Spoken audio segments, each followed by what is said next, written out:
What if I were to suggest that you play a key role in the awakening world? And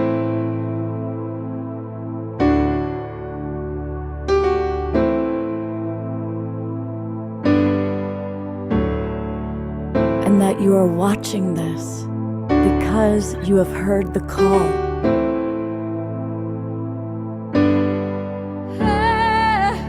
We can start right now by opening our hearts and minds.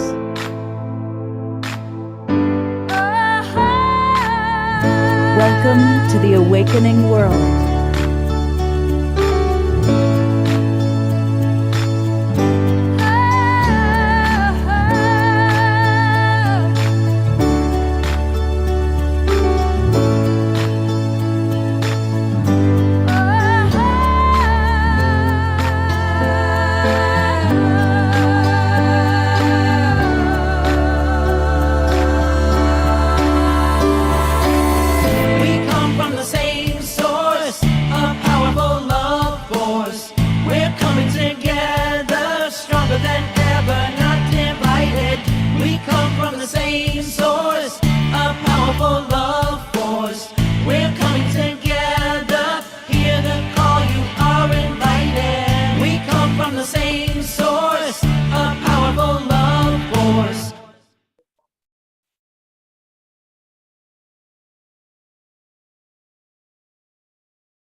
Good evening, everybody. I am Love Coach Scott Thomas. Welcome to the Global Peace Tribe and the Awakening World, our Saturday night show.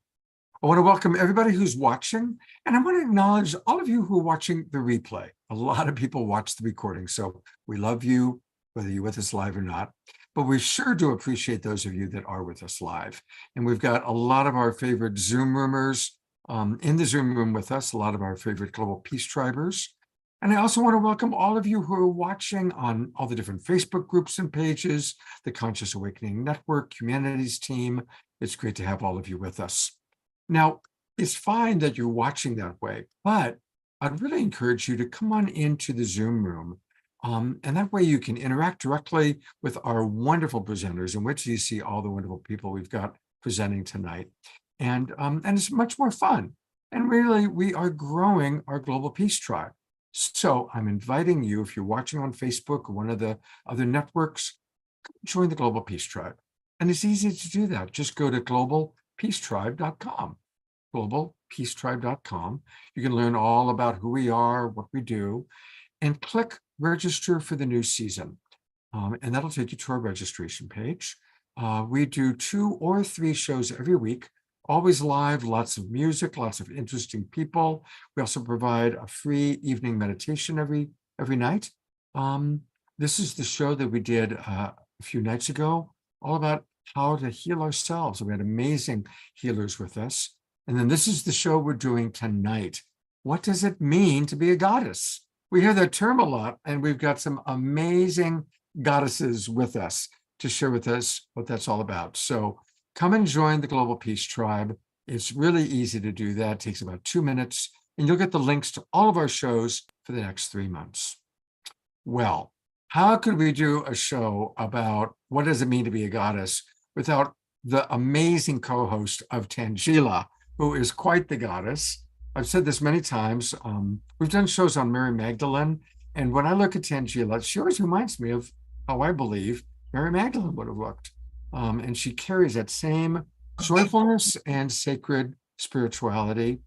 She is, of course, the founder of Soul Search, and Soul Search is our network to connect with the best psychics, spiritual teachers, events happening in all the hotspots, including Sedona, Arizona.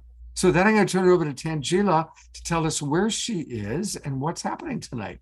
Yes, well, hi, Scott, and hello, everyone. It's always so amazing to be with our Global Peace Tribe and our soul family, and just feeling the energy and the power that we bring together when we're connecting in this way. It's so exciting, and I'm happy to be here in Sedona, Arizona. And speaking of goddesses, today was actually is 1000 Goddesses Day. So for those of you who aren't familiar, in the Tibetan tradition, they have this belief that when 1000 Taras gather together, that brings forth the rise of the divine feminine and bringing forth a world of compassion and love, moving from this fear-based world that we live in into a world based on love, compassion, and peace. And so there's 1000 goddess gatherings all over the world today, and we actually had one here in Sedona at the Metamorphosis Photography Studio, and I will show you guys around the studio a little bit, and you'll get to meet a few of the people here. But Stephen Henderson, he is the photographer and creator extraordinaire of this beautiful. Good evening. And so Stephen has created this beautiful space which has all of this goddess gear, and we have some beautiful goddesses here as well. And women from around the country actually come here to embrace their goddess self. Stephen, do you want to say a little bit about what they do here? Yeah, it goes. I mean, this is the main dressing room that you see. Like, it's extraordinary. I got addicted to buying women's clothing, especially ball gowns. And so we've got Hollywood sort of wardrobe here, and it goes beyond just putting a dress on. It gets really deep into the psyche and the psychology of women, and helping people, whatever their skin suits are, to actually express the inner beauty which is within all of us. And so we work with the sort of goddess cards and basically go through a whole process finding the inner blockages, and then giving them the opportunity, once we've worked with those blockages, to express themselves in the most beautiful ways. And then they end up at the end of the day with their own goddess oracle card, which is a piece of art, a work of art. Yeah, and so definitely goddesses, women come here and really are able to embody their galactic goddess self, their elfin goddess, the warrior princess goddess. I mean, so many different manifestations we have here. And this was like our altar for our ceremony that we had earlier today. We had a full house here, and we had beautiful Prima Love, who you'll hear more from, but she did some amazing music for us, bringing in Lakshmi energy and the Divine Mother energy. Thank you for being here with us from Maui. Thank you so much. If you want to say anything about the ceremony and goddess, I know divine, it's Navratri. Yes, the 9 nights of the goddess. The ceremony was incredible. We're all still flying high over here. Exactly. And here's Ella. Ella is originally from Poland, and she actually leads retreats here in America for the Polish community of women. And so thank you for joining our goddess ceremony today. How was it for you? It was beautiful. Yes. I feel like very often we underestimate the power of our heart, and the meditation that you had led helped us to remember that, and it was absolutely beautiful. So I'm so grateful. Super spontaneously we found ourselves in this space, and just loving the synchronicity, loving the guidance. Beautiful. Thank you. Oh, thank you for being here, and now taking this 1000 goddess energy back to your retreats that you're doing all over, bringing community together. And here we have Deva, Sophia Grace joining us as well. 1000 Goddesses Day. Hi everyone, good to see you. And then you can see here more of the wardrobe, and then here's one of the warrior goddesses that Stephen has here. I can see her very powerful with her sword. So this is a little tour of where we are at, Scott, today here in Sedona. So for any of you all visiting Sedona, this is a fun and fun and powerful way to actually have that experience of embodying your goddess self in a very visceral way, to really take that transformation and have that process. Fantastic. And just to let people know, Navratri, we talked about it on Wednesday night, is an annual Hindu festival in honor of the goddess Durga. And So this is all about goddesses. And, in the Global Peace Tribe, we are global. So we appreciate all religions, all spiritual pathways. We don't promote any one thing, but we honor any reason to celebrate, right? And how perfect that we are really celebrating. And quick question, Tangela, for you, and I'm going to ask each presenter this. What does it mean to be a goddess? What does that mean to you? Well, what it means is to truly embrace myself as a conscious creator of my own reality, moment to moment, embodying, true feminine energy, which I think for myself, I'm not going to speak for all women, but I know for myself, I have, there's a lot of masculine energy that we are surrounded by, that we're working in and working with, and to really begin to relax into the feminine part of our being helps us to really emerge even more powerful and really bring through and create the planet that we actually know that is possible for us. And when we look around the world today and we see war and we see strife, we know that if the divine mother energy was at the forefront, we would never have this. The divine mother would never allow, the destruction of homes, of people's, of hospitals, of buildings, of places of worship, of places where people live.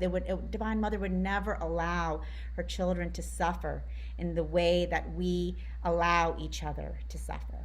And for us, it's so important that each one of us, and for me personally, the more we embrace our divine feminine being, we can then bring forth that unconditional love and compassion for all that, that's a part of, that is a part of our new earth that we're all creating together. And so, the goddess work that all of us do is powerful, whether we're masculine or feminine in our earth suits, bringing forth that balance of feminine and masculine into that divine union supports us in transformation and transmuting all of these old energies for the Aquarian age.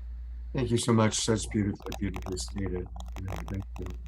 And I would love for you to introduce this wonderful friend that you have arranged to be on our show tonight. Yes, well, I am just so delighted that we have Prema Love here with us from Maui. She is an internationally touring multi-instrumentalist and voice alchemist based in Maui, Hawaii, and she has performed at major festivals for spiritual teachers such as Ram Dass, Amma, and 3 Divine Mother Saints of India. Her most recent album, Awaken to Divine Love, was recorded with highly acclaimed Grammy-nominated producer Ben Leinbach and is now available on all digital platforms. And we just had really the honor and the privilege of having Prema be a part of our goddess ceremony. She embodies the divine feminine energies and brings them through so powerfully. So it's been a beautiful day just connecting with you and sharing energies together. And we're just honored to have you here. Oh, mahalo, goddess. It's such a blessing to be here with you all. Thank you so much for having me on the show. And so just tell us a little bit about your music and how you came into this devotional practice. Yeah. So I met my spiritual teacher 20 years ago, Amma. She's the hugging saint, the hugging mother, and it really transformed my life. It's so much more than a hug when you receive that transmission, and that really put me on my path, traveling the world. I'm recording a 5th album right now with Ben Leinbach, my producer. And it's just been incredible. It leads to the next and the next and the next, meeting beautiful souls as yourself. And I've been on a tour for 2 months, traveling all over and sharing sacred music. So now I'm here with you in Sedona. I'm so blessed. And where is your next stops on your tour? Probably after this, it's looking like Encinitas, and then I'm working more on the album in Fairfax, California. Okay, Yeah. wonderful. Well, we're going to have an event in Santa Clara in November, so if you're around, you can come maybe be a part of that as well. Beautiful. And so do you know what you'll be sharing with us as your first song today? Yeah, so we are in this 9-night Navaratri ceremony, goddess ceremony, honoring the divine feminine. So I'll open with a song to Ma, really invoking all these different aspects. And we're really bringing in these energies of ourself, our true self, our divine goddess. And my teacher Amma says, may universal motherhood awaken in all beings. So we can all drop in, take a deep breath in together. We're going to be chanting Jai Ma. Jai Ma means victory to the goddess, victory to the divine mother, to the divine feminine.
another deep breath in as we chant Ma 3 more times.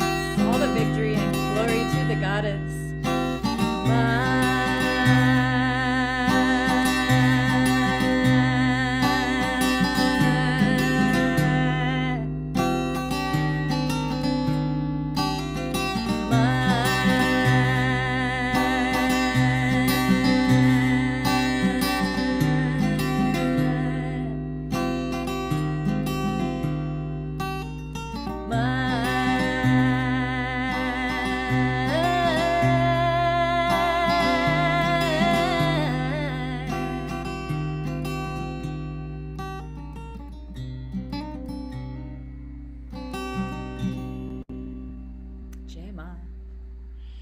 Shema, that was beautiful. What a blessing to have you on the Awakening World with us. Thank you. Mahalo for having me. It's a blessing. Now, Prema Love is going to come back. She's going to do another song in a few minutes, but I want to right away let people know that you can get a lot more Prema Love.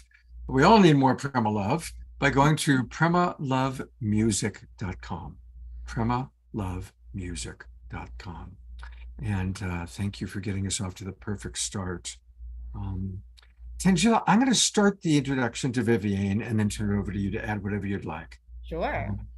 I am putting the spotlight on a very extraordinary being. I'll be honest, I'm blessed to be meeting a lot of people through the Awakening World, through the shows that I've done. And Vivianne is one of the most unique and extraordinary beings I've ever met. And so as you drop into her and what she has to share, let me share what she has to say about herself as an introduction. Intergalactic intelligence perceives Earth human beings as the essence of light expressed in sentient physical life forms. Humanity's consciousness is awakening to a grander reality as galactic royalties with ascension codes in the quantum DNA field. Vivianne is an interstellar Arcturian being who has ascended thousands of years ago. Her soul avatar essence has returned in a projected holographic form that contains biofeedback. Our sacred mission is to oversee the future timeline currently emerging on this planet. Vivianne is an emissary, a clear conduit for a delegation of enlightened and spiritually advanced intergalactic civilizations. They assist humanity in moving beyond the 3D personality matrix and repairing our celestial template. Vivianne and her team encourage everyone to embrace the divine grace and ascend to their original universal time matrix. And what a blessing to have her with us. And Tajila, I'm going to add you for anything you'd like to share as introduction. Yes, sure. I mean, Vivianne, I love you and I just thank you and honor you for your powerful work that you and the entire Arcturian civilization, who you are an emissary for, are bringing forth during this time. And I just really appreciate, the messages that you're bringing through and the true support, because we can, we'll often talk about, oh, our star families are here with us. But with you, we can really feel and understand the power of their support and also the depth of their love, of all of your love, And I think that's very powerful for us to hear and know during this time, because we are so supported on Earth's awakening and ascension now, across the galaxies, across the universe. And you as an emissary being here, really communicating that to us through so many levels of communication, obviously your words, but the frequency and the energy that you're bringing through, thank you so much. So powerful. And we're just so blessed to have you here. Thank you very much, Tajila. Scott as well, everyone who is here, Omasha, and everyone joining us. It is always a privilege to be back on the Global Peace Tribe. And I received this invitation to join all of us together when I was in Kosh Island in Greece, not Ireland, but there must be a calling for Ireland. So I'll look into this. but I was on the island of Kos in Greece, co-hosting the Global Stargate Gathering with Pragit and Julian, and where also I presented over a wonderful 5-pointed star intergalactic activation in front of over 1,000 people in person and many more on the live stream. So as you saw many times on my screen earlier, that was my counterpart, my Lyran friend and guardian in this lifetime, my internationally known Peanut, my beautiful Bengal cat. She's a Lyran, and so I can feel their presence around me. And so for the beautiful introduction, I am truly an Octarian being who have returned in this projected human hybrid form, so I can be with you in this vessel and allowing our direct interactions and positive influence to be much more effective than if I had remained in my galactic Arcturian form.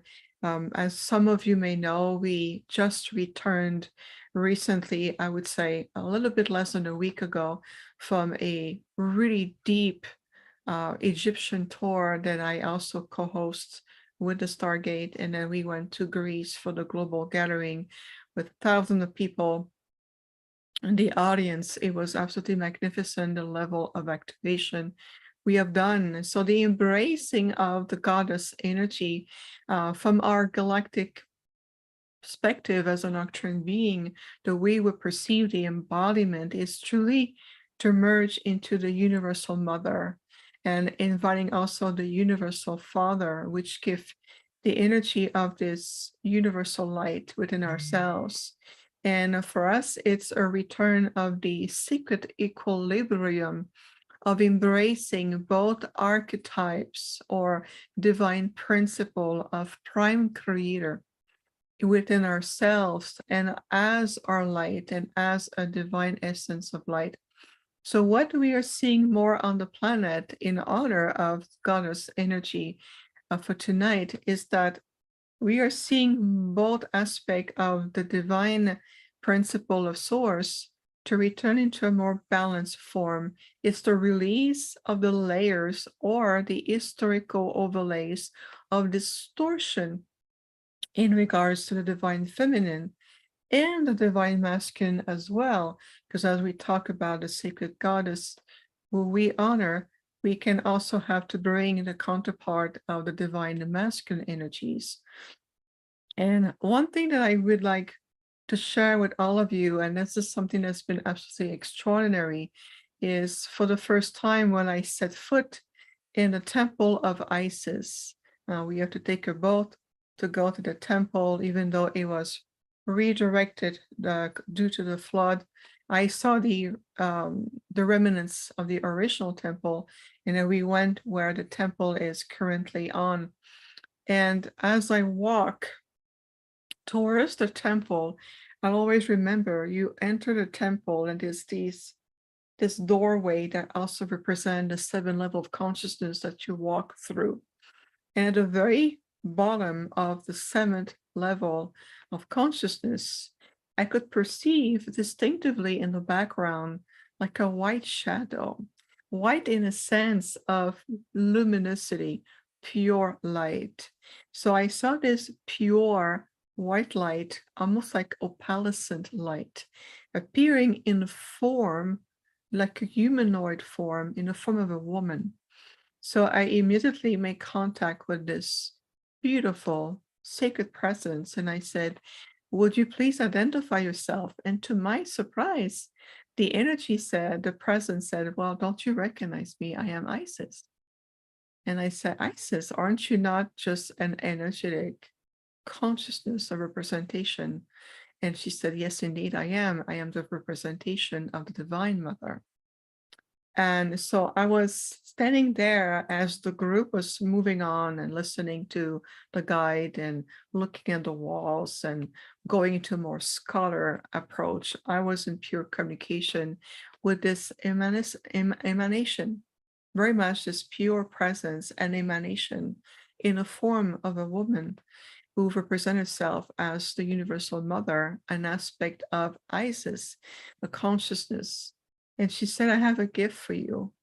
and she transferred an aspect of herself into my body, and I felt her physically entering my body, and she was helping me to balance my cardiovascular system and my lung structure, knowing that as a hybrid, I just built a bit differently and I need some boost of energy to go on with the journey. So she literally went into my body and I could physically feel on site something being released and restructured.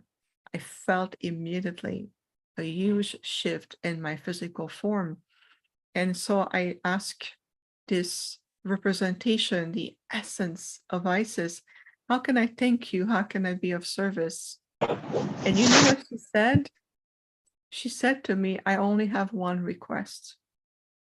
I said, please go on, share your experience, and ask everyone to restore the purity, the true aspect of the divine feminine within themselves, and to restore the pure aspect of the sacred divine principle of the mother energy back to the planet from Mother Gaia. And that was her request. So as our group exited the temple of Isis, I shared the group. We were about hundreds of us. And I told the guide, I said, it is imperative that we gather, even just for a few minutes. We need to honor the request that was bestowed upon me. And I made a promise. So we went outside around the temple, right by a source, beautiful source of water. And somebody in our group had a statue. I think it was Alan Steinfeld, who had a statue of Isis and put it right behind us so we can communicate and be in the energy field of Isis. This is just a pendant. Actually, it's a gift for Anna Suya. This is for you. It will be sent to you shortly. And so we had the statue of Isis behind us, and we gather. And the tour guide says, you have 4 minutes. And I said, that's all I need. So we gathered together, and I said, on behalf of the universal mother archetype of supreme source in the form of Isis to the sacredness of the temple, may we restore within ourselves, within the essence of our body, of who we are, the honoring of the divine feminine principle, coming back to the planet in complete equilibrium, balance, and unity consciousness, to unify again with the divine masculine aspect of ourselves and the planet herself through Mother Gaia. So I am paraphrasing here, but we said this beautiful invocation, and 100 of us held the space to honor the request that the soul aspect of the emanation of this beautiful feminine archetype through Isis came to me. And I said, let's anchor that energy right in the grids in Egypt and through the Nile, so that the oceanic grids can also transport and emanate the energy of what we are co-creating in honor of Isis and the gift that she's given me and all of us. And so the 4 minutes marking came in linear time. Remember that we're transcending time at that point. But on the clock, the 4 minutes came, and our tour guide came, and they said, we must leave right now. Otherwise, we're going to get in trouble. And sure enough, our guide got scolded, but it was really worth it. And then we left the temple and went back to our boat and move onto our journey. So I feel that today, as a direct representative and an intergalactic emissary, setting foot in Egypt, right in the temple of Isis, and having such a magnificent direct interaction with this beautiful divine feminine archetype, this essence of light that came to communicate with me, I really felt it was so appropriate to share with all of you what took place just about a few weeks ago. So in linear time, it was very recent. And it's a very good news. Why? Because it really showing all of us how much, in spite of all the seemingly chaos and the swirl and the tornado of energy right now, there is something far more magnificent rising. And all of us being paradigm shifters, holding the light, becoming paradigm keepers of this new awakened aspect of ourselves and for the new earth is potent and is really working beyond what we see. So this is giving you encouragement. This is giving you joy and peace to feel that we are palpably making a huge difference in spite of everything is going on right now. And I want to share that with you. It's a beautiful sharing and powerful. And I'm wondering, you're going to lead our meditation. And just a reminder that every night we have a meditation at 6:30 p.m. I want to welcome all the people watching that have come in from the Twin Ray Meditation and Twin Ray Community Group. And Vivianne, would you be willing to kind of, as you lead the meditation, perhaps even bring in that beautiful energy you just described? It will be our privilege to do so. It will be done in the embrace and the presence of our Arcturian delegation. We're also going to invite the Intergalactic Council of Light, that is also led by the magnificent Brotherhood and Sisterhood of Light.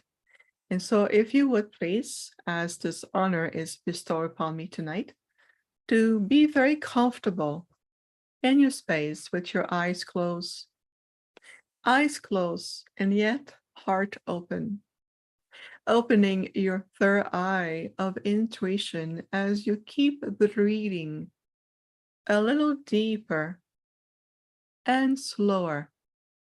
We invite you to truly feel and receive the magnificence of each frequency that we collectively sending you, exchanging into this transmission of light.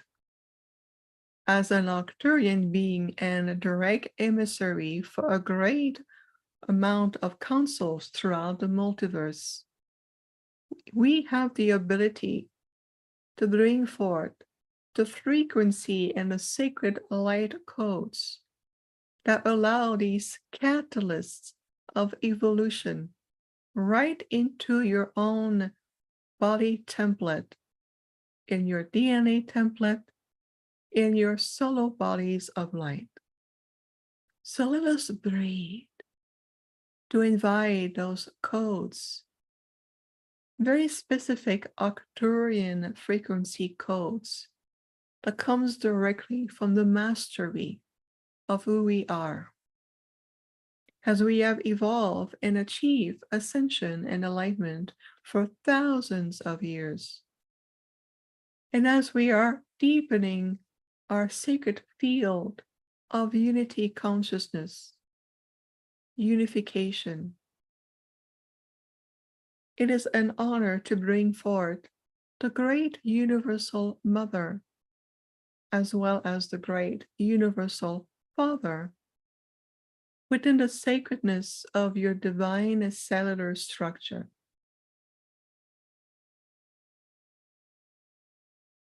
So we invite you to breathe into the activation, the balancing of both universal presence of the divine archetypes of Prime Creator, right in the divine cellular structure of your body template. And to feel that trillions of cells within you ignite the sacred spark for ascension, awakening, allowing you to evolve beyond the third dimensional time matrix, allowing you to evolve beyond the restrictions of the third dimensional frequency, to allow within yourself the shift, moving from a dualistic, polarized reality into a reunification.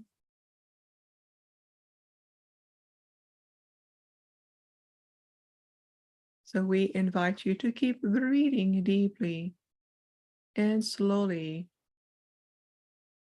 and into a peaceful joy, energy, and the calmness of your being. Affirm that I am ready to embrace this reunification of all aspects of my body, my mind, my subconscious mind, as well as all the dimensionality of my being, including into the sacred gateways of light and the restructuration of my DNA template. My subconscious mind. And as you feel the energy shifting through you and as you, we also invite the Intergalactic Council to embrace all of us with universal love, love as the ultimate substance of all.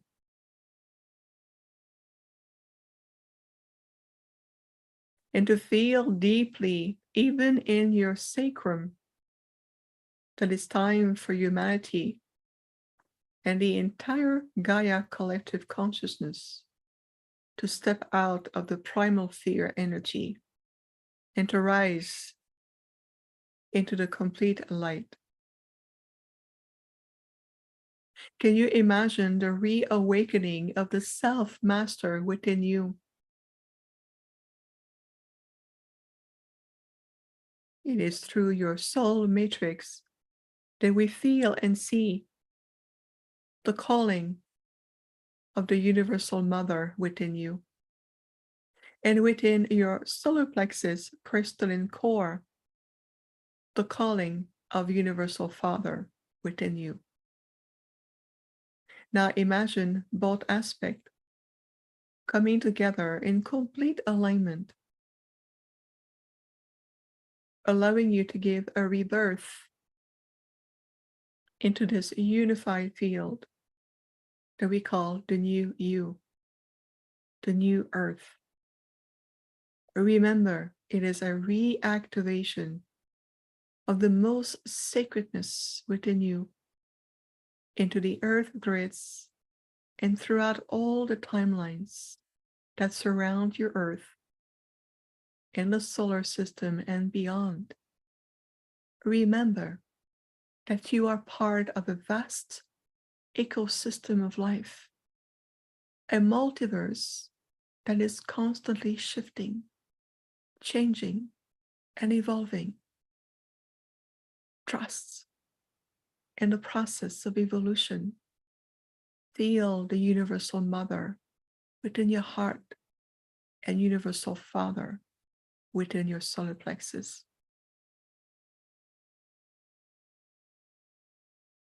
And now with the Arcturians, we help you to integrate this new template of light that you just received and a template of light into the entire grid system of Gaia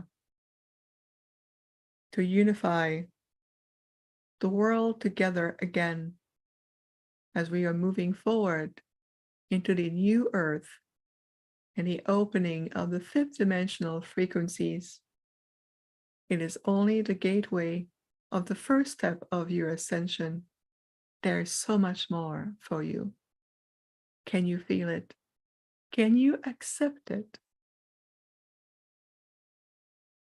So let us take a deep breath in and release. Let's take a deep breath in and release. And to feel that in 3, 2, and 1, you are returning to your body in complete consciousness, refreshed, centered, and balanced. You are now welcome to gently open your eyes and reintegrate fully your reality and this amazing gathering of light-minded people in your true essence. Yes, welcome back, everyone. Welcome back. Thank you, Masha. What a beautiful meditation. And stay here for Vivianne, because I've got something kind of fun that's about to happen. You know, we really are a global peace tribe. And more we're getting to know each other. We're sharing communities. We're sharing, a lot of wonderful things. One of my oldest friends is Alan Steinfeld, who of course was with you in Egypt. Alan will be co-hosting a show with me in a few weeks. We'll be coming together live from Las Vegas. And Alan always carries the Awakening World on New Realities, his beautiful, amazing YouTube channel. So there's Alan, who just joined us. And here's a that Alan provided us.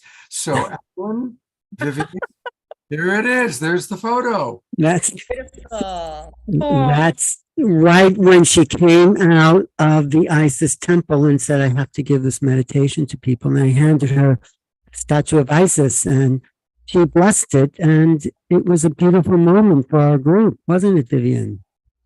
Alan, what a wonderful surprise. Thank you so much for coming in. I mentioned you a moment ago, and the picture, that is the picture that we were talking about.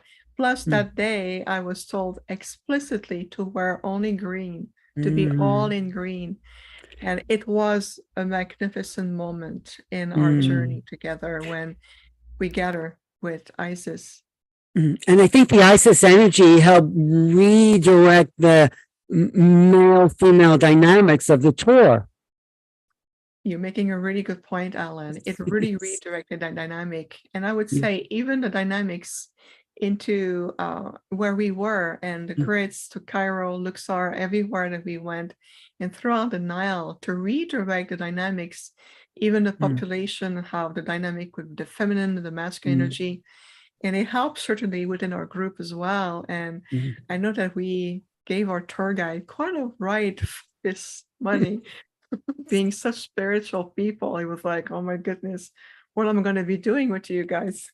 Yeah, well, it's true. The people who run those sites don't realize what they were really made for. So we brought the energy of that original essence. I think they're temples of prayer and healing and activations, and they're not just tourist sites. They're still emanating that same energy. Tajila knows because she spent a lot of time in Egypt. So Hi, Alan. Long time no see. How was Egypt? We have to catch up. yes. Egypt was great, and Vivianne was great. And imagine just going into those little prayer things. I mean, I saw you right as you came, right after you had that vision of Isis. You came and have a little, like your firsthand confessions of what that was like, Vivianne. It was quite dramatic, and you were sort of in shock, and it was beautiful though. It wasn't like a awful shock. It was like, oh my God, it's like these beings are real and they came into your body, and I just felt that shift in you. So thanks for sharing that. Of course, no, naturally. And I was so humbled by the gift at that moment to see the soul essence of the Universal Mother through Isis coming to me and having such a physical, sensorial connection to her, and why she wanted to help me, because she knew she recognized me. She didn't see me in this form or my name is. She saw right away the being that I am, who I represent, and says, you do so much, allow me to give you this gift, you need it, and just spread the word and bring back the essence, the balance, the restoration of the divine feminine archetype on the planet and within ourselves and for each other as well.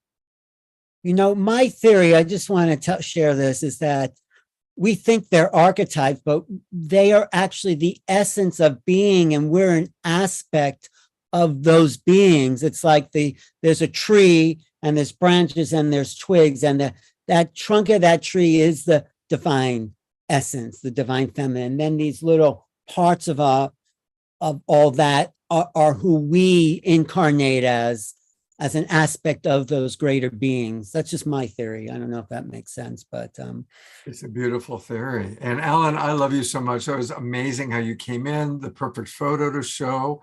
Alan and I will be together in Las Vegas in a few weeks doing a show live from the Luxor, talking about Egypt, live from the Luxor And that's going to be on November 11th. So that's in a few weeks, like I think 3 or 4 weeks from tonight. Well, thanks for this beautiful show, Scott. And it's so nice to host it on New Realities. So Thank you. You've been carrying our show going all the way back. So Alan, you're a brother. Thank you. Thanks, Alan, for joining us for our goddess show. We're so happy. I always love to hang out with the goddesses. You know? And we love to have you. Great lover of the goddess and has been a very supportive person of the goddess over the years, for sure. So don't go away, because I want to just remind people where they can get more and learn more about the amazing work that Vivianne is doing. And that's her website. And it's such a beautiful name. Her website, and it really summarizes who she is. It's infinitehealingfromthestars.com. Infinitehealingfromthestars.com. She is also creating an incredible community of like-minded souls. I know Scotty Satori, one of our favorite global peace drivers, is a big part of your community. Scotty's on the show right now tonight. And again, we are this amazing family coming together, meeting each other. Now, you mentioned you have a gift for Anasuya, and Anasuya is here, and she's on the agenda to be our next presenter. So isn't that perfect? Hi, This for you. Anasuya. We need you to unmute. Man, I'm just taking it in. Can I say it? Can I just taking it in, Vivianne? Merci beaucoup. Merci de tout mon corps. Oh là là, c'est formidable. Oh my goodness. C'était tellement plaisir. Thank you so much, Tajila and Scott, for inviting me. One of the forms that comes through me as a conscious channel is of Isis or Asar. Yes, Aset, good grief. So it was how beautiful the wonderful convergence of energy and wisdom that's coming here tonight. So yeah, thank you so much for having me. We're excited to have you, and let me just give a brief introduction. Sure. So Anasuya is a mystic midwife who organizes a brave space for people to rebirth themselves to sovereign holiness. She creates experiential workshops to create space of what's possible for oneness between cultures, races, and religions, and is experienced in sacred rituals, painting, words, theater, and she curates a unique healing the sisterhood process with the Black Madonna archetype of the divine feminine to restore women to conscious embodied power. She's lived in 7 countries. She has studied with mystics from different traditions in 24 countries.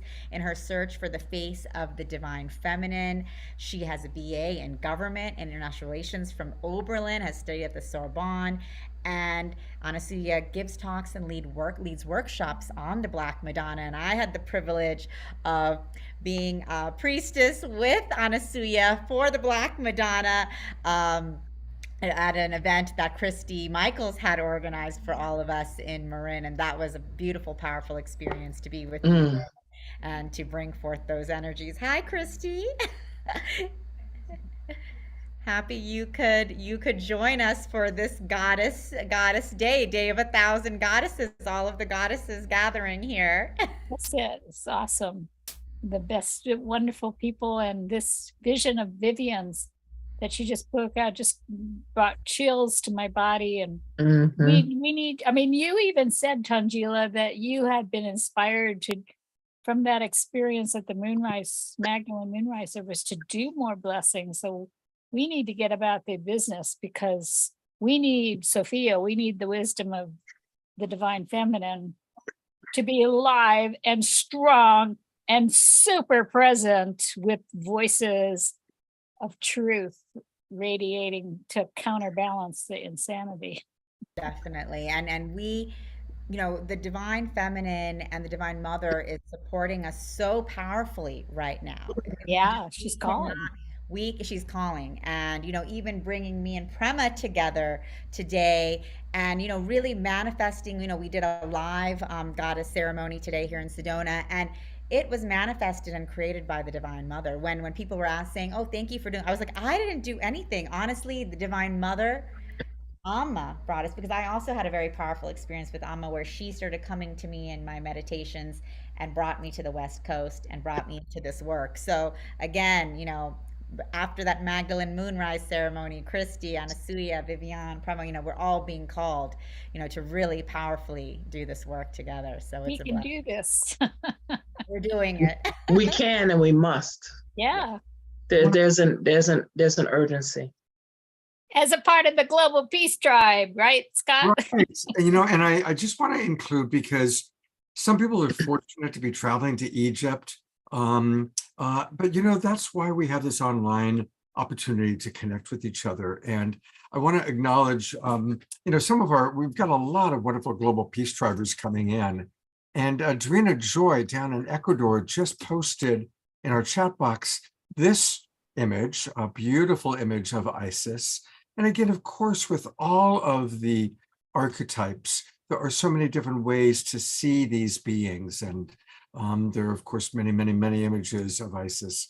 But I wanted to thank Drina Joy. She always contributes in wonderful ways. And Christy, they started talking about you, and there you were. And they started talking about Anasuya, and there's Anasuya. We're all being called to be a part of the Global Peace Tribe and to work to up-level and uplift. And what the issue is in our world is Sophia, the wisdom of God, needs to be fully present as a voice to be reckoned with, and that's what we're all trying to do, is to bring that voice of that experience of being blessed and being healed. And, look at Tajila's put this immense organization together that brings all the healers together. Boy, if you can't find a healer within her circle, you're just not ready for healing. And that's fine too, because some people aren't. They need to be in the pain more. But I'm for up leveling out of the pain and into the heart and living from the heart. So thank you so much for letting me give a little 2 cents. Thank you, Christy, for all that you do. You're a wonderful member of our community. And back over to Anasuya and Tajila in a second, but I just want to remind everybody watching, we all are part of this incredible awakening. Yes. We all are imaginal cells finding each other, just as the caterpillar dies, as the old paradigm dies, the imaginal cells find each other, become the new paradigm. And that's, so whether you're watching for the first time or you're a regular Global Peace Triber, everybody is equally important, equally valuable. And I just really honor everyone. You can hear our voices. You are part of this amazing awakening world. Absolutely. And Anasuya, thank you for being, an embodiment and direct channel of the Divine Mother. And we're so happy to have you here. And I just wanted to hear you share, for you, what does it truly mean to be a goddess? Well, thank you so much for this, because she definitely wants to speak. So I hadn't planned on channeling, but she has already said, well, I'm going to be talking tonight. So there you have it. But to answer your question, for me, one of the things that's most important about understanding the invitation or the lure of being a goddess, which is the feminine aspect and the feminine form of what we call God, which is usually presented as masculine. It's really a they, but that's not how we're taught. So the goddess is the feminine face of that which we call God, the omniscient, the omnipotent, the most powerful, the most high, the most deep, the most. So goddess for me is the recognition that the divine has feminine aspects, has a feminine face, has feminine energy, has feminine being, and it is necessary in the co-creation of life and creation that the masculine and feminine join and merge and play and separate and come back together and separate and come back together in delightful ways. So that partnership that is needed. So it's a recognition that both of these powerful entities and energies are in me.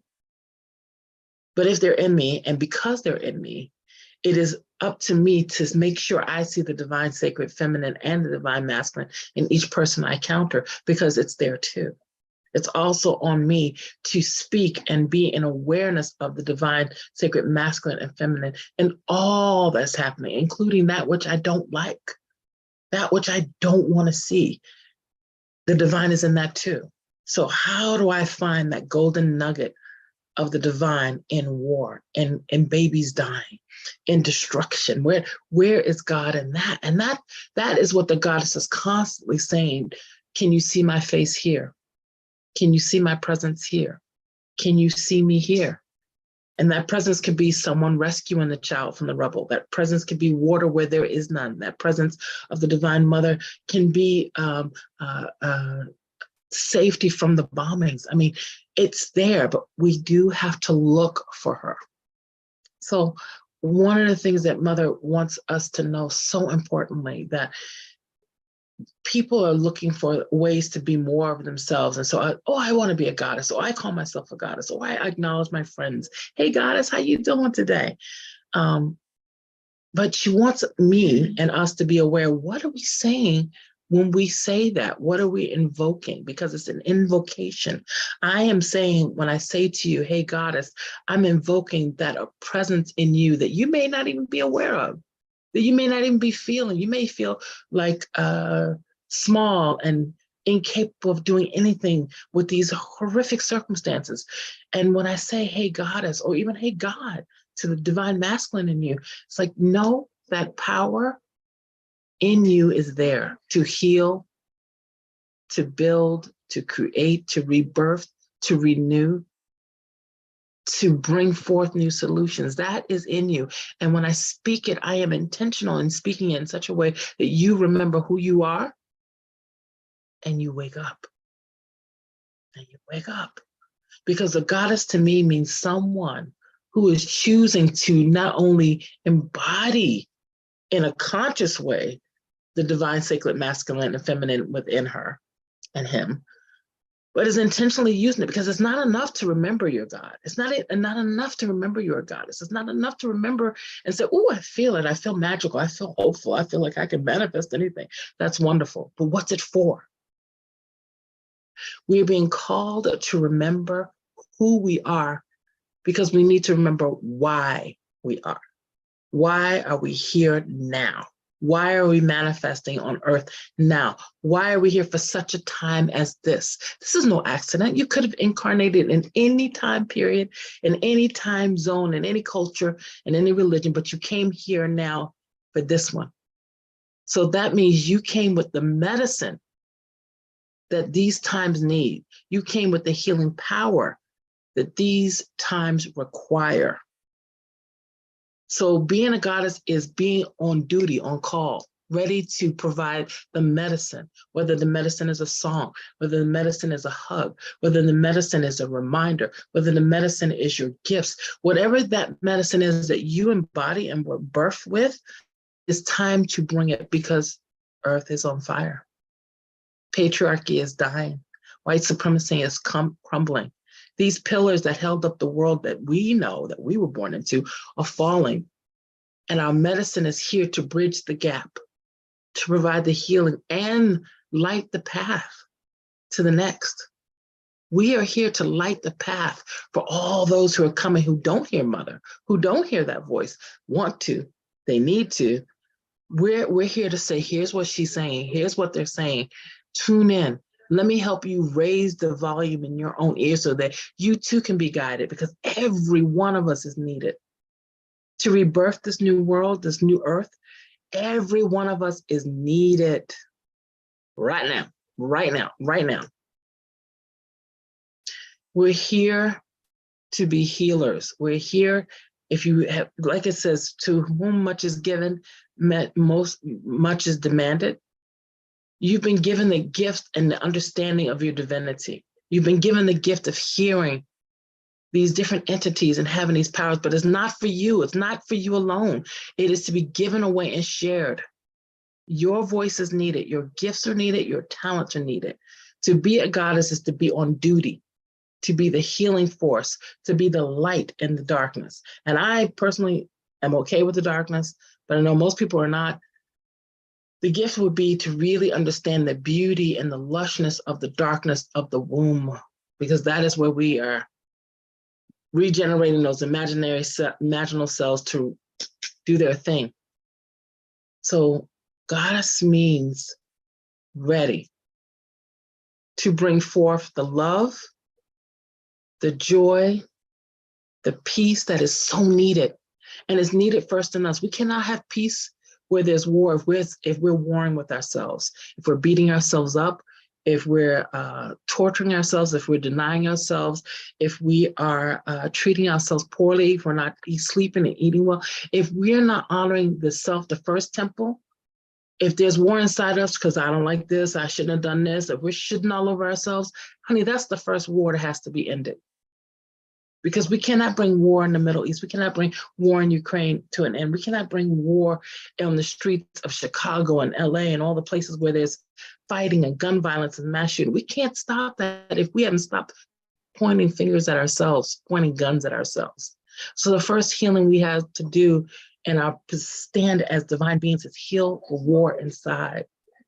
We got to fall in love with ourselves. Then we can fall in love with what we call the enemy, what we call things we don't like, those people we don't like. Well, you know, they're mirrors for us. Whatever you don't like out there is a mirror. It's a mirror. It's a mirror for what you don't like in you. So embrace this. Oh, thank you. Thank you for showing me my shit. Thank you for showing me my assholery. Thank you for showing me my fuckery. Because I might have forgotten my shit stinks too, you know, I might have. So we have the blessing to like be honest, restore integrity in ourselves, to bring love to ourselves so that we can be clear channels. Beautiful, beautiful ambassadors for the love on the world, because we are needed and we're needed now. And we're needed now. And that's what Mother wants us to know. We are needed now. If you're on this call, it's because you somewhere know you are needed now. Your soul knows you're needed now. Your soul knows your voice, your wisdom, your guidance, even your questions, even your, I don't know how to do this is needed now. Because that is the opening invitation to guidance, to getting the answers, to being that source. You are needed now. Wake up to your divine power. Wake up to the divine that is you. You're already divine. There's nothing broken. There's nothing needs to be fixed. It's not when you finish baking. You're baked. Let's go. You're needed now. You're fully baked. Come on out that oven. We need you. Wow. The world needs you. The world needs you, Anasuya. You really are every time you're on this show, I get inspired by you. And, you know, I see you on World, you know, you're part of Unity, and you're just a very important part of our global tribe, our Unity Earth now search. And I'm looking for a URL, a website to direct people to. And I think it's down, but I give it to you, but I think it's down. I had some kind of crash happen. And I now have an assistant, someone who can actually fix it. So it's up to me to fix things. I have such a learning curve, but I'll put it in there because it will come back. I will get this fixed. So I will put it in the chat. And Anasuya, we will be getting you on Soul Search now as well. So that is one of my gifts to you, as Vivianne has gifted you the gift from Isis, you know, from one, you know, to one of my goddess sister. We'd love for you to be, you know, part of. Absolutely. I just thank you for giving me the opportunity to bring forth what the Black Madonna wants us to remember, that we're it. Tag, you're it. You know, it's go for it. It's you illuminate it. You're fully it. There's no more need to prepare. You're it. Well, certainly if you feel comfortable putting how people can reach you into the chat box. Yes, I am doing that right now. I'm just going to give out all my business. Anastasia, we love you so much. Thank you for being with us. You are such a beautiful embodiment of the goddess. Great. So Scott, are we ready for Prema's next For song? another tune. All right. Wonderful. And so Prema, before you get started with your next song, I wanted to ask you, what does it mean for you to be a goddess? Well, that resonated so much because my spiritual teacher, Amma's been in my life for 20 years, the hugging saint that really embodies the divine feminine, the divine mother. So to me, the goddess is embodiment and service, just as this beautiful goddess was sharing with us, fully showing up, fully being on board. I had a teacher in my life once that wrote lots of books and spiritual cards, and people asked her, how have you done so many things with your life? And she said, when God gives me an assignment, I do it. So when the goddess gives us an assignment, we do it. That's the goddess to me. Beautiful. Yes. And the goddess has given us assignments, definitely. And I really believe Amma brought us together as well. So, thank you for the divine mother. And Amma, she's a true goddess here, incarnate, as we all are. So, beautiful. So thank you for being here, and let's hear your next song. Yes, so I'm just inspired and in the moment, and I listened to the goddess and she wants me to sing this song. It wasn't the one that I planned, and I dedicate this song to all of you beautiful souls that are doing such incredible work for humanity. Thank you for showing up. Thank you for being embodied. And in our goddess ceremony earlier, it was incredible because in the middle of the circle was all the goddesses, all the women, and on the outside was all the men, all the masculine holding space for the divine feminine. So I just want to thank all the men here as well, the divine masculine. And all this energy of Egypt coming in. I was there in the Great Pyramid on 11/11 doing ceremony as well, sound healing and making prayers there. I went to Egypt twice last year. And so right before I went to Egypt, this song came to me when I was driving in my car. And it's really to honor that divine union within and around, that belovedship within and around, divine masculine, divine feminine, in balance, in harmony. So we can all take a deep breath together as we receive this song.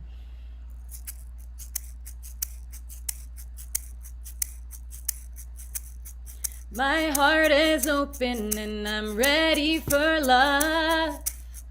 My heart is open and I'm ready for love. My heart is open and I'm ready for love.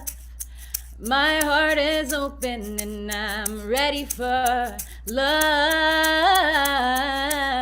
And you can sing together if you like. My heart is open and I'm ready for love. My heart is open and I'm ready for love.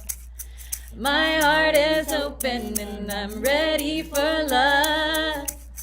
My heart is open and I'm ready for love. We are in service to the mother, our community. We are in service to the one, all of humanity. We are in service to the Father, our community. We are in service to the one, all of humanity.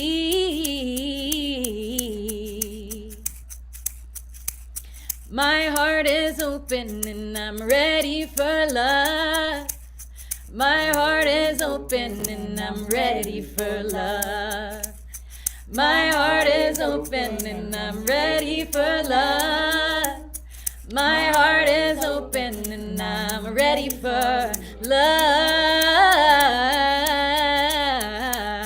We are in service to the mother, our community. We are in service to the one, all of humanity. We are in service to the Father, our community. We are in service to the one, all of humanity. Ready for love, ready for love, ready for love. Ready for love, ready for love, ready for love. Ready for love, ready for love, ready for love. Ready for love, ready for love, ready for love. Om Shiva Shakti, Om Shiva Shakti. Om Shiva Shakti, Om Shiva Shakti. Om Shiva Shakti, Om Shiva Shakti. Om Shiva Shakti, Om Shiva Shakti. Om Shiva Shakti, Om Shiva Shakti. Om Shiva Shakti, Om Shiva Shakti.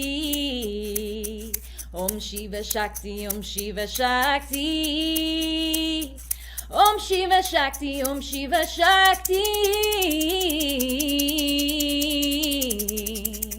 Jay.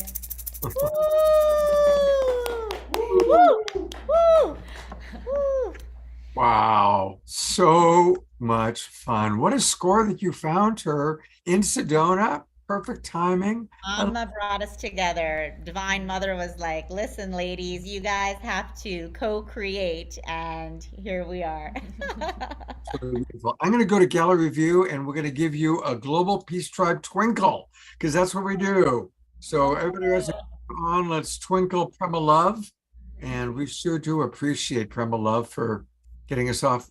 Just so much beautiful music and enjoy Sedona. I'm a little bit having some FOMO. I'm missing Sedona. I haven't been there for a while. And hoping to get out there in November, actually. So hopefully get out there soon. Thank you so much, Prema Love. And then, and Prema, we can also hear your new album as well, right, Scott? I think I put the link for her new album on the doc as well. And So, do we find it? Go to your website. a new album right now, a 5th album with Grammy-nominated producer Ben Leinbach. That's a new song that'll be on the brand new album. This is the one that came out 2 years ago. It's still very activating, Awaken to Divine Love. So I hope you all enjoy it. Thank you. Well, excited to, you guys have heard Prema's music tonight. She's amazing and definitely activating. And so we're excited to keep exploring your music and supporting you. Thank you so much. Yeah. It's an honor. Thank you for being here. You'll find that everybody at PremaLoveMusic.com. PremaLoveMusic.com. Yeah, and Omashar says, loved the rock ending. Beautiful, Prema Love. Exactly. So that was actually very, even during our ceremony, Prema ended our ceremony by rocking us out and getting us up and dancing and into our body and just truly embodying that goddess energy. There we are. So it was amazing. Thank you for being here. so I know much. you have such a busy schedule, so I'm happy you could be here with us all day and all night. It's an honor. Mahalo. Thank you so much. Thank you. You know, a big part of what we do on Global Peace Tribe is we do support our community members. And I'm really proud of our community. I'm going to bring Don Drake on for a minute. And over 20 Global Peace Tribers have contributed. I started a GoFundMe for Don a few weeks ago, and over 20 of you, and I know several people that are here with us, have contributed to Don. Don, how's it going? How are you doing, bro? Oh, I'm doing okay. It's like as soon as I came into this energy field, the Shakti is so strong that I'm not feeling. When the love gets strong enough, I don't feel the pain. It's there's something there. It's intensity. It's all intense. So it's just been wonderful to be here and just to breathe in and take in all this love. And I think I said a few weeks ago when I did take my spill and I fractured my vertebrae that I guess I needed to get cracked open. and it's true. It's like I've been able to really take in love in a way that I never did before. And it's just extraordinary. And even though I may be physically somewhat disabled, I'm on Zoom, I'm working with people. There's a lot of really good things going on in my life. And thank you so much, Scott, for putting this GoFundMe together for me, because I believe the goddess has a job for me, And I am in that energy of the Shakti every day, and I surrender to it. And the only thing I ask is, what do you want me to do? How do you want me to show up? And man, with that kind of love, it's like I just can't. What problems are there? Well, what I'd like to do is I'm going to go to gallery view, and I want to invite everybody to just take a minute. And again, thank you to those of you who have contributed financially. And I see Bonnie and Roger contributed, Diara contributed, several of it. I think Linda did. So thank you, everybody. And let's take a moment, and whether you're on camera or your camera's off, and just asking for maximum grace, beloved Don Drake. Maximum grace, for beloved Don Drake. Maximum grace for beloved Don Drake. And Don, may you take in our love for you, our appreciation for your presence in our awakening world, and know that you are healing with the love of the Divine Mother, the love of your family and friends here in Global Peace Tribe. And as we continue to send love to Dawn, and also that green energy comes in pretty handy too. So I've put the link into the chat box. And if you haven't supported Dawn yet, I'd love for you to do that through financial ways is great, and also through your prayers. And Dawn, we'll check in with you again next week. Thank you so much. I feel the love so strongly. It just moves me. It touches my heart. We love you, Dawn. All right. Well, we have several other amazing guests. I recognize we're running a little bit late, but I'm going to turn it over to Tajila to introduce our next guest. Yes, so I'm so excited to be introducing Amanda Romania. Amanda is a visionary international author and Emmy-nominated documentary producer, specializing in spiritual mentorship and empowerment. Amanda is a master in bridging the physical and spiritual worlds. She's a master spiritual mentor, Akashic record oracle, and librarian. And she is able to open the veils to the mysteries of the Akashic matrix and cosmic realms and the etheric database of knowledge containing all the records of our incarnation. She is such a powerful teacher. She has been for the past 20 years leading tours to Glastonbury, Central America, Egypt, all of the world's sacred sites very powerfully. And she has a passion for facilitating the highest potentials in individual lives. She has an amazing international client list, including a lot of the visionaries, authors, artists, light workers, teachers around the world, including here in Sedona. And we're so blessed to have her here as a master teacher and oracle and spiritual mentor in Sedona. And Amanda, welcome. We're excited to hear from you about your recent trip and retreat to Egypt as well as what does it mean for you to truly be a goddess. So welcome. Thank you, Tajila. Thank you, my global friends. Thank you, Scott. Thank you, everyone, for hosting me and letting me be part of this amazing journey, especially the goddess journey. And I think if you can see behind me, I have kind of God, and I've got statues and goddesses everywhere supporting. They keep me very busy, and I keep them busy and informed as well. So I was trying to think of the journeys, and then suddenly it came to me that actually that divine goddess energy is all around us. It's beaming down on us. It's within us. But sometimes we just have to open up the clair skills, the clairvoyance, clairsentience, audience, cognizance, and just be open to receiving, because the goddess, she doesn't come necessarily knocking on the door all the time. She'll do a little tap, she'll do the handle, but it's up to us to actually open that door. And the goddesses have kept me very busy this year.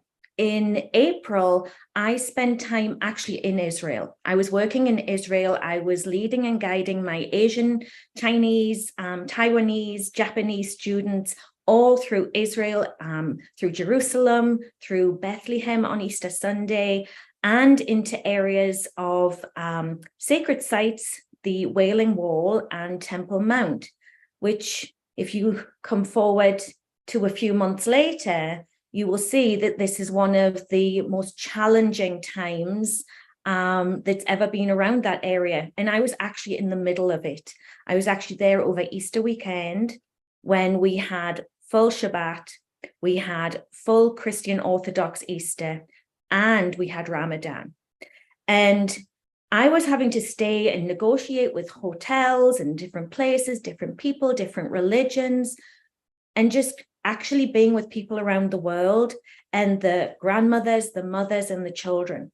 And I was so struck by how everybody took care of each other. They were sharing food, sharing prayers, and sharing kindness. So for me, the goddess, she hosts that grace, that kindness, that generosity. And that was what, when I was walking through Israel and I was joined by Elizabeth, the mother of John the Baptist, and Mother Mary and Mary Magdalene, and some of those amazing women. And one of the messages that they whispered to me was, we've been here before. We came here 2,000 years ago. We were here doing this work with you. And you're all starting to show up back again. And, you know, I really salute the message that came through before, is that we're being called. And many of you that have walked with those amazing energies, Mother Mary, Mary Magdalene, and you walked through the Mile of Jericho, or you walked through those sacred sites, you've come back again, because this is the start of the age of Aquarius. We're leaving behind that age of Pisces, where we've been for the last 2,000 years. And they did. We sent ourselves messengers. We've sent ourselves messengers again. And I thought that that was the key message until I show up in Egypt, little in September. So I think with Alan and Vivianne, I was either there before them or just after them. But it was most certainly that we were doing the work of the goddess through the various temples. And many of you, I know that you've connected with them through your past lives, through your soul connections, and through the ancient mystery schools. My mystery school teachings go way back through Atlantis into Lemuria and then even off planet. So I know that there's a lot of ancient wisdom keepers here with us today and watching even on that replay. So you're simply remembering. And there was something with the message when Prema Love was giving that powerful song of, when she was saying, we are, and I just kept getting the message, we are ready, we are ready. We have the thing within us, we have that heart and soul connection, and we're just remembering to learn how to use it again. Now, I'm fortunate enough that this is actually the temple of Isis that you see behind me. This is Philae Temple. I've been working in there for about 23 years. So I'm really blessed that I don't have to go with the tour groups. When I take my students and groups in, we show up at 4, 5 o'clock in the morning. We go into the inner sanctums and we go to sleep in the temple. We're actually able to go to sleep. And then as the sun is rising, we're able to do all of the ceremonies at the high altar. We're able to embody the messages and the healing. And that was the message and the healing, that you're ready, you have that love within you. And if you can just share that with a smile, with grace, that's activating the goddess within you and within another person. And be open to receiving it as well. In Egypt, there are so many beautiful children that even though they have nothing, they still have a smile, and they're such a beautiful culture. We were heading to a temple called Abydos to work, and we got relayed through the villages, which you're not supposed to even go there. And we were seeing the ceremonies, the festivals, the weddings, the celebrations, and they were really sharing their love and light with us. So it was a very different Egypt trip to what I've ever known before. And one of the other things that they showed me when I was working with Isis is that Isis is very much working with the star races and the planet Venus at the moment. So if you go out into your night sky or you've got it on your app, pulling in that goddess stream of Venus energy is going to activate those keys and codes within you. And it doesn't matter if you are male, I have Horus here, or female, I have Isis over here. We all embody everything. Because as we step back into that luminous being that we came to be, we do become more androgynous, which is going back into our Lemurian grids, our Lemurian energies. So just by activating the goddess in a patriarchal world or system, you're really bringing yourself and your higher self back into balance. So these were a couple of the things that I started to learn and realize in that last powerful Egypt journey. And I picked up a really interesting teacher along the way. And the teacher that I connected with was a beautiful queen called Nefertari. Nefertari was the most beautiful and respected queen of a very famous and powerful pharaoh called Ramses II. And Ramses II built his temples of Abu Simbel right in the south of Egypt to watch over the lake, which is the inner earth, and the outer earth. So if you're tuning into Egypt or you're inspired by Alan and Vivianne, and it's bringing back some keys and codes for you, it's because Egypt is very much opening up. And I've been working in ancient and indigenous cultures for many, many years. And Egypt is one of the only ones that actually left the messages and the secrets behind. Now, one of the secrets of the goddess is something that Nefertari introduced me to in her tomb. And not many people get to go in here. It's a private ticket. But she embodies, if you go online and look at her tomb, it is all about, as a queen, how she connects with the various different goddesses. And as she connects with the different goddesses, she embodies that within herself into wholeness. And it's exactly what our beautiful lady said before about embodying the light and the dark. Isis had a very powerful sister called Nephthys, and Nephthys looked after the afterworld, the darkness. And we also had Mat. She's the one with like the feather on her head. And then we had Hathor, the divine goddess of fertility, watching over that sacral energy. We had Sekhmet, a protector, a leader, and so many more of the goddesses that we can engage through Egypt. So this is where we can find this mystery school teaching that's always been there, just waiting for us to tap into.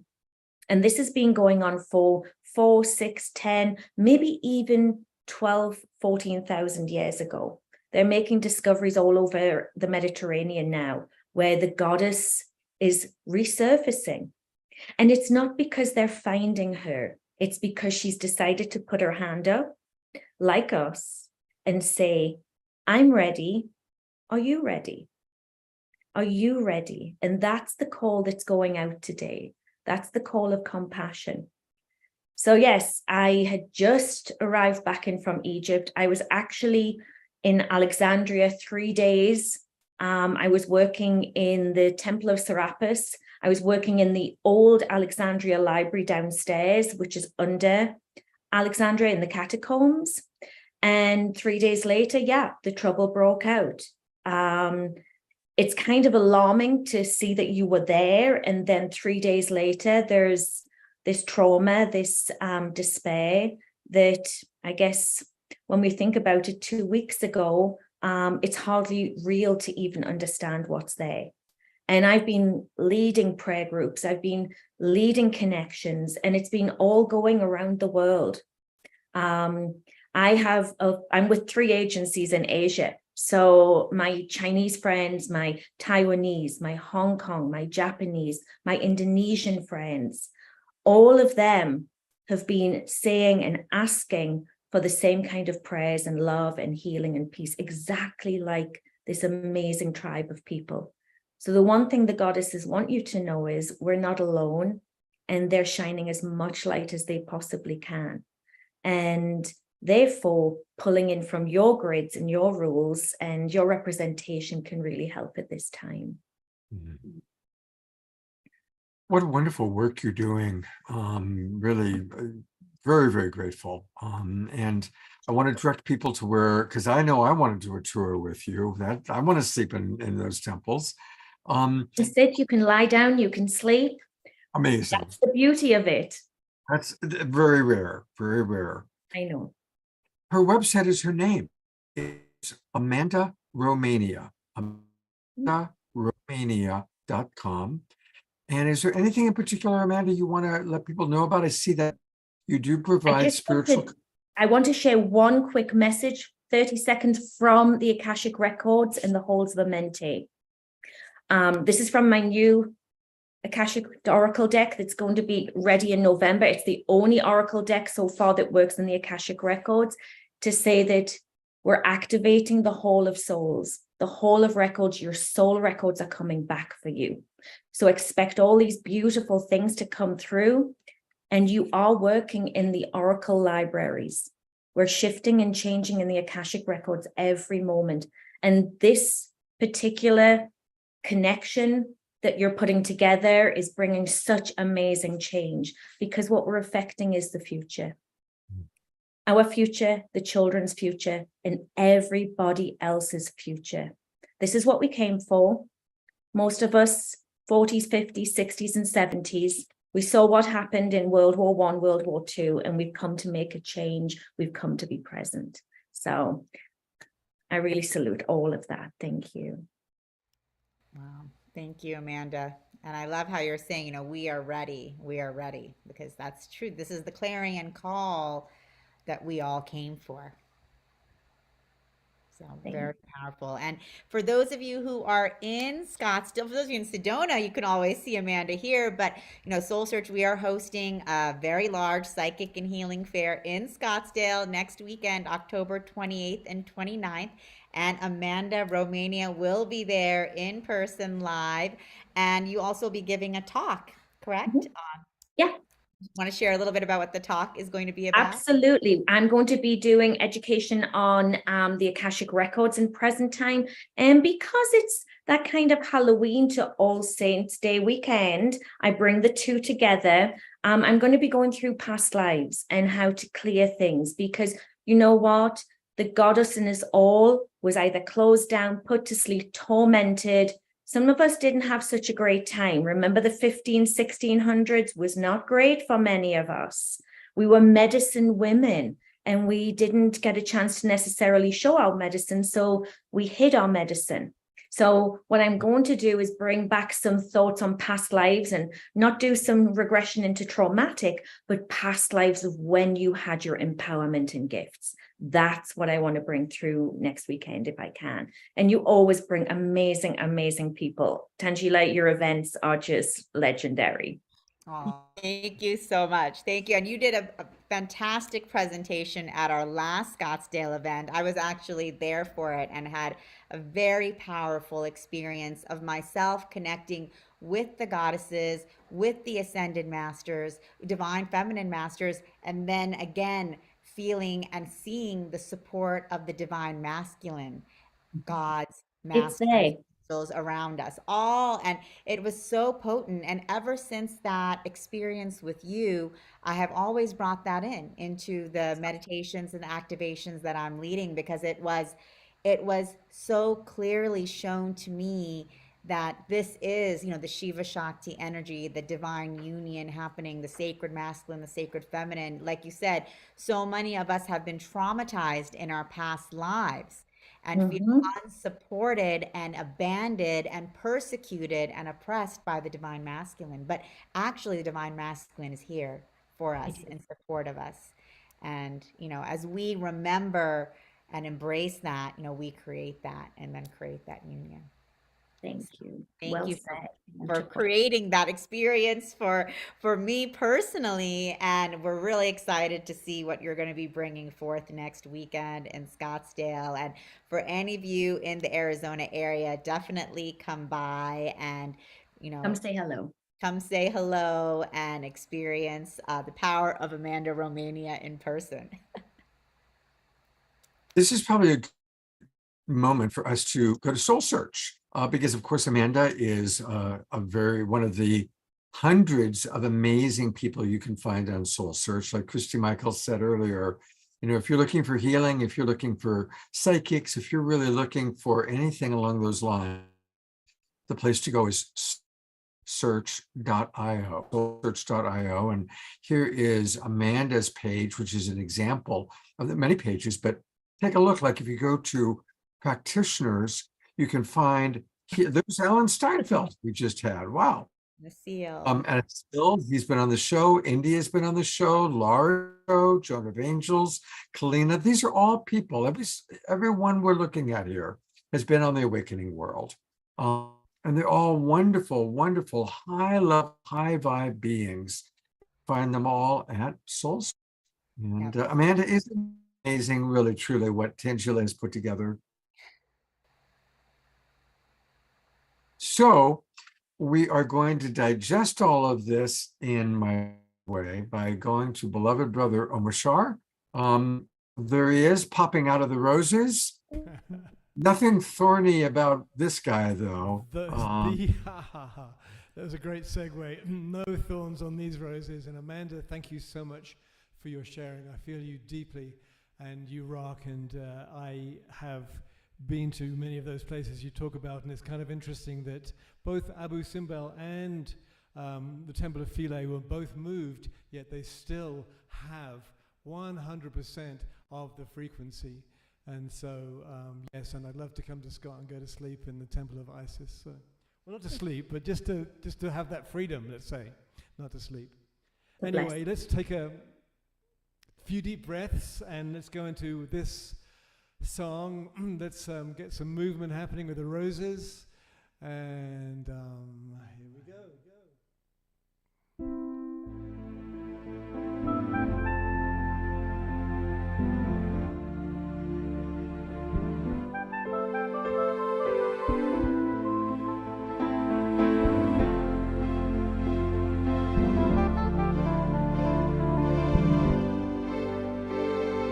Love is all there is.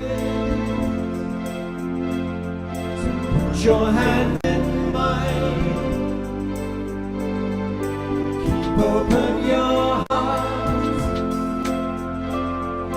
We are love divine. Love is all.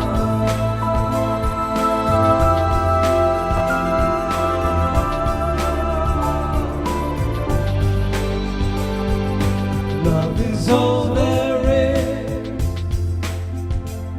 Love makes you feel good.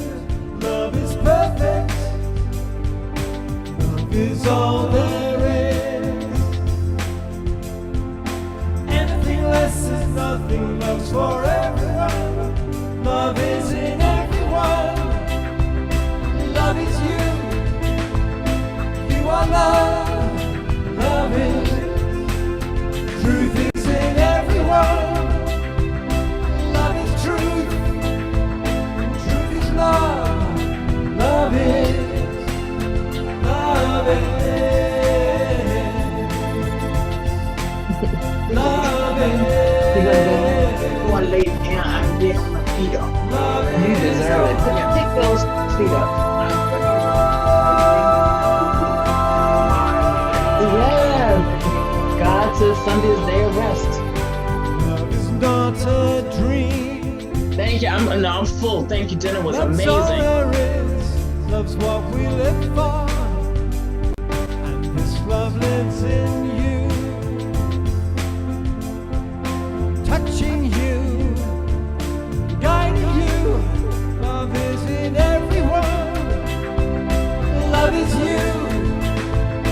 You are love. Love is.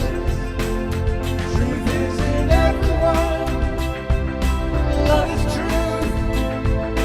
Truth is love. Love is. Love is. Love is. Love is all.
Let's all twinkle our beautiful brother, Omashar. I love that song. I'm so grateful, Omashar, for your presence on every show. You really make the awakening world happen. You really do. Thank you. Thank you so much for that accolade, Scott. I appreciate it. I feel honored and privileged to be here with us all. We're amazingly awakening in real time, and each week we just get closer and more shiny, and it's just a beautiful service. Thank you. My pleasure. And hey, everybody, all sorts of things happening at Omashar.com. His website, his name, OMASAR.com, Omashar.com. And we always encourage you his music by going to Bandcamp. They're the most generous at getting some of that to Omashar. So please buy his album, support. We are so grateful to have him. Every show, always here. You can always on Omashar being with us, which I tell you, to have a co-pilot, Omashar really means the world to me. Thank you so much. It's amazing. Actually, being a co-pilot, it's funny. You wonder, co-pilots don't really do anything, but sometimes we're flying by the seat of our pants, and technically, and it really just helps having like not training wheels, but those things that just help even things out. So yeah. Oh, thank you so much. Sure, we'll be back with 2 more songs. We're very blessed tonight. So we've got a lot tonight. We're about halfway through the show. Have a KES group healing tonight. Linda McCabe will be providing that. So grab a cup of tea, get ready, because we've got some wonderful presenters. And to introduce the next, there she is, Tajila. Hello, everyone. Omashar, beautiful song. I love that song that you do. Thank you so much. Amazing. And we love you and love your music. And we're blessed to just have you, be a part of this awakening experience, all of us together. Yeah, it makes me so happy to be here. Thank you, Tajila. Thank you. And I am now very excited to introduce my dear friend, shamanic priestess, Deva Sophia Grace. Deva is a high priestess of Way of the Sacred and a master spiritual growth teacher. As a channel, she brings forth the divine feminine into physical form. She is a multidimensional intuitive healer and seer, a Reiki master, axiotonal practitioner, and an access consciousness facilitator. She guides her clients to healing, self-empowerment, balance, and realignment. And she helps them access the multidimensional parts of themselves through shamanic journey, high vibrational sound healing, and light language. She's the published author of Awakened Priestess and the creator of an accompanying CD. And she writes and performs conscious music and lyrics for Way of the Sacred. And she leads retreats, workshops, and programs designed to teach the sacred ways of many different cultures and how we can incorporate these ancient traditions into our own spiritual practices.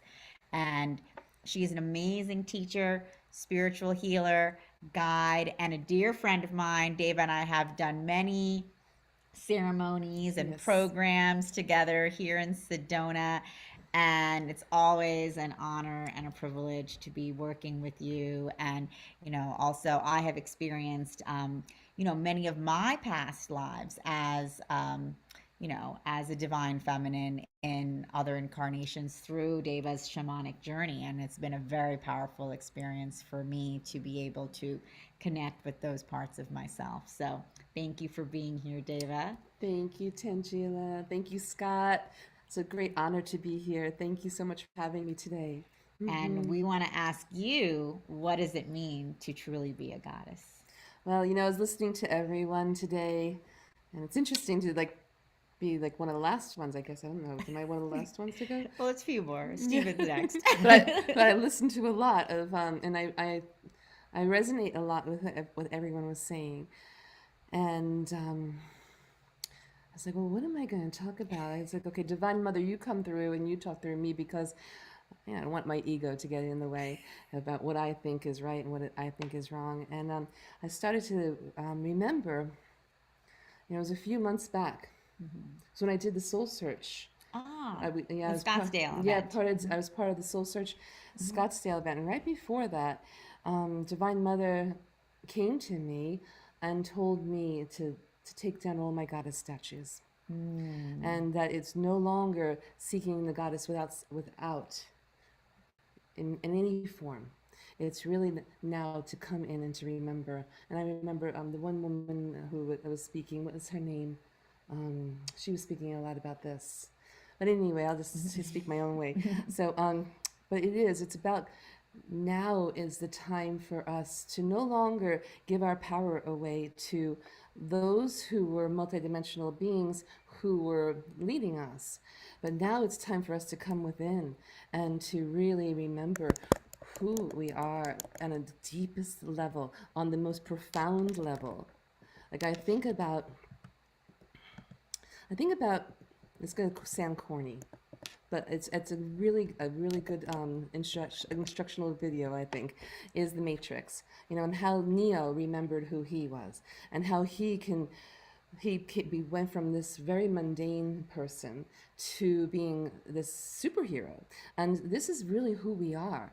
We were born as gods and goddesses, and we are those gods and goddesses, but there have been so many programs and so many things that have shut down our ability to access this truth of who we are.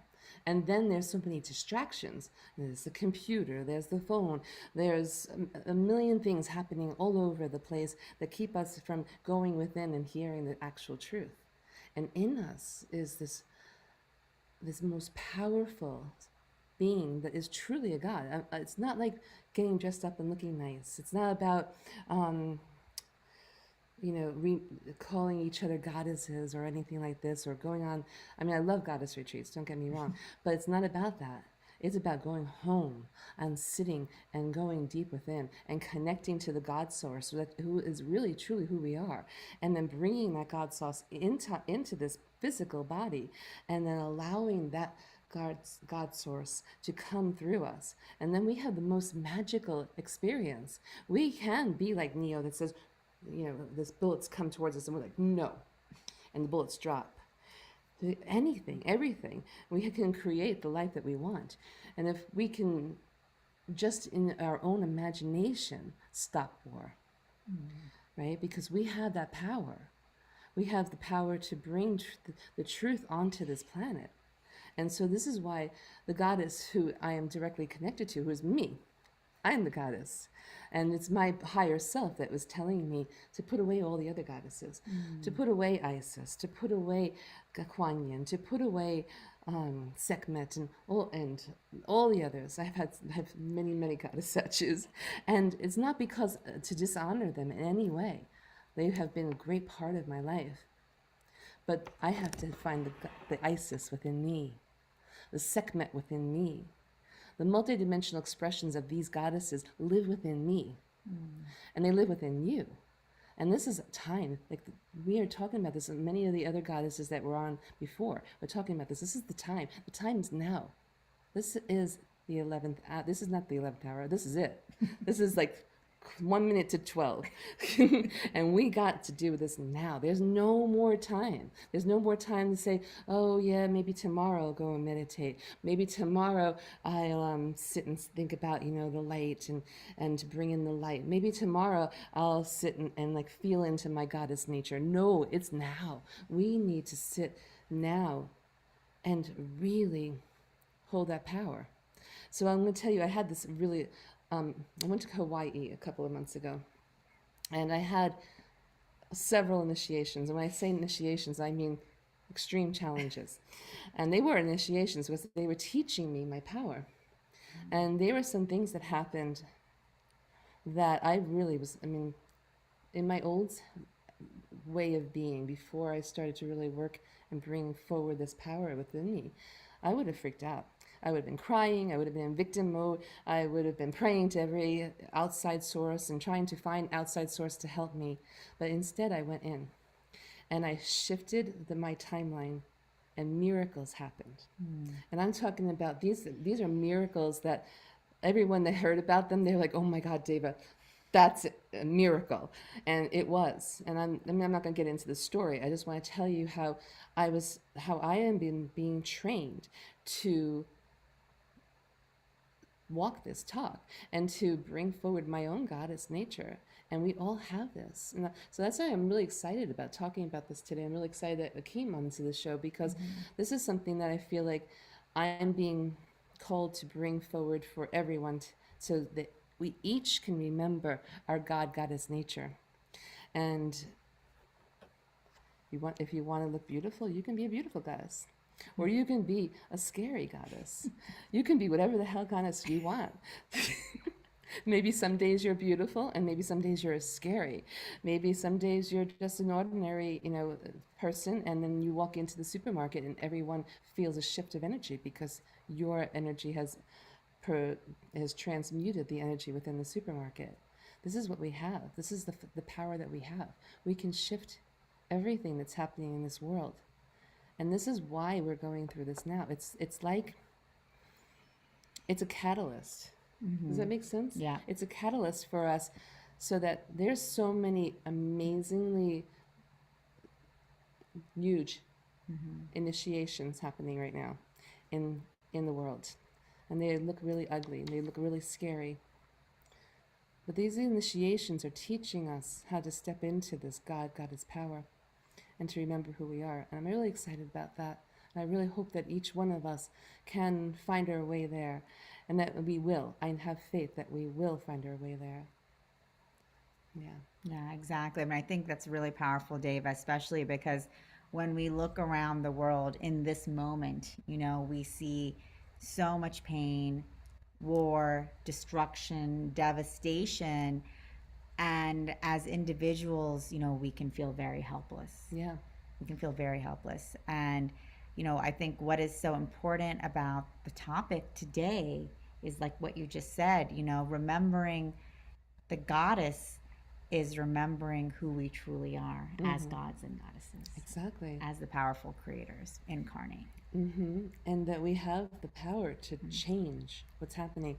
As an individual, a mortal individual in our little ego self, that we were born into this paradigm in this program. We can't do anything. Yeah. We can't go to Israel and stand in the middle of the field and say stop.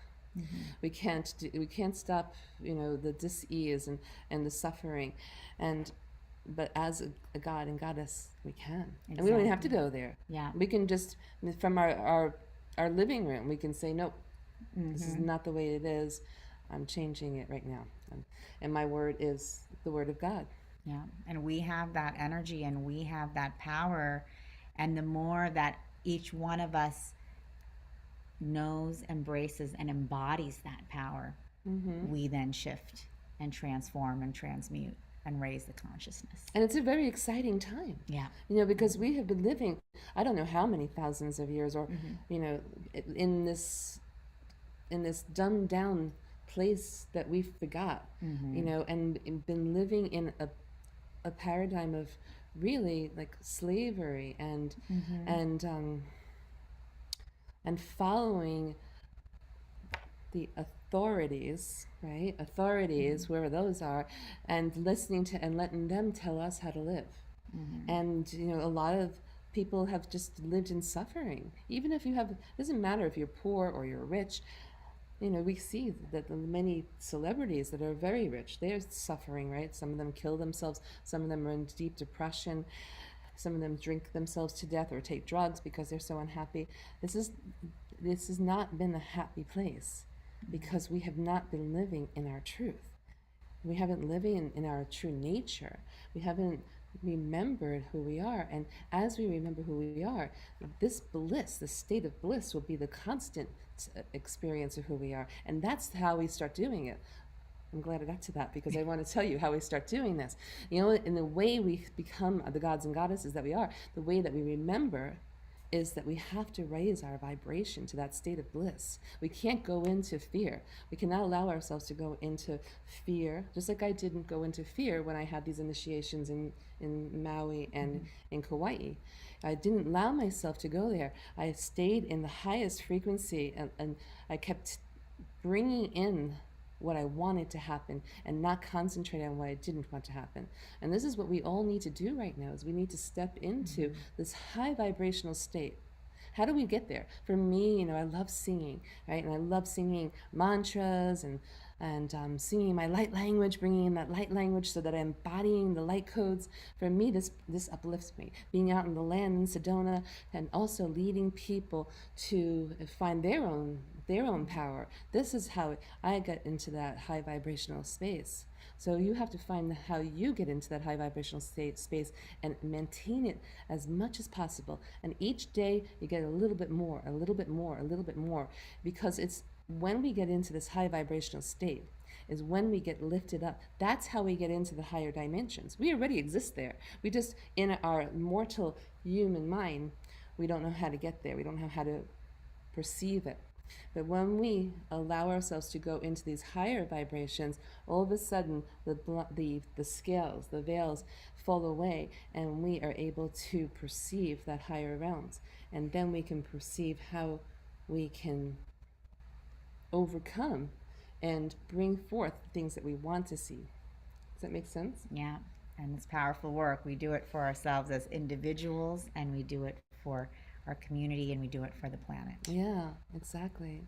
And for the universe and the multiverse. Yes, and everything, anything that exists, because we are one. So if I do it for me, I do it for the entire collective. You do it for you do it for the entire collective. We are one, and we are sounding, cliche again, but we are the ones that we have been waiting for, and it's time now. Yeah. Thank you, Deva. And Laura, Dr. Laura was asking, what is an axiotonal healer? Oh, okay. Wow. Okay. You don't have to go into too detail. I'm going to just say that it's a multidimensional healing, and that it brings down the Christ consciousness into that person that you're working on, so that they can fully empower their own Christ consciousness. Yeah, That's like energetic acupuncture. That sounds pretty cool. Yeah. I want to read a few comments that have come in, because we haven't had a chance to do that tonight very much. Dr. Laura, who actually just asked that question, writes, "This beautiful Deva is speaking the truth. I welcome all of you beautiful people to go spiritually to the Middle East. Bring your light, love, and healing to that situation. Even imagine walking through the streets of Gaza as spiritual beings, sharing your love, healing, and peace. This can shift the energy." Yeah. I just got those truth chills when you read that. Ooh, it's going all through my body. Definitely. And that was a part of our 1000 Goddesses ceremony today that we did. We did actually, we brought forth this healing energy, and we brought forth the green flame of healing and compassion to Gaza, to Israel, to Ukraine, and to all over the world where people are suffering and in pain and in grief and despair.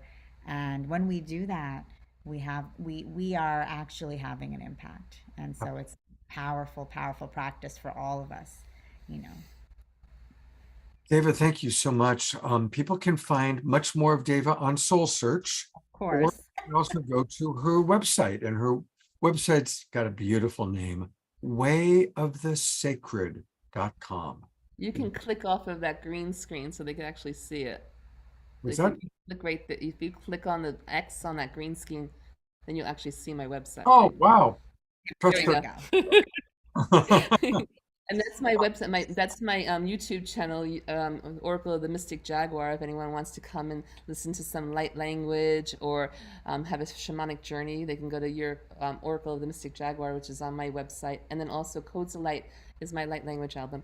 And they're all offered for free. So I would love for anybody to go and use those, because I create those tools so that it can assist people in this awakening. Is that from you, or is that? Yeah, it's half my face and half jaguar. Wow, okay. That's fantastic. I channel the mother jaguar energies, because she's the mother of the underworld, and so I bring forth that energy of the jaguar when we go into the shamanic realm, so that we can. She eats away all the dark energy, so that we can reveal the light within. Wow, beautiful. Well, thank you so much, Dava. Thank you, Tajila. We still stick around, everybody. We've got more show coming. Yes, exactly.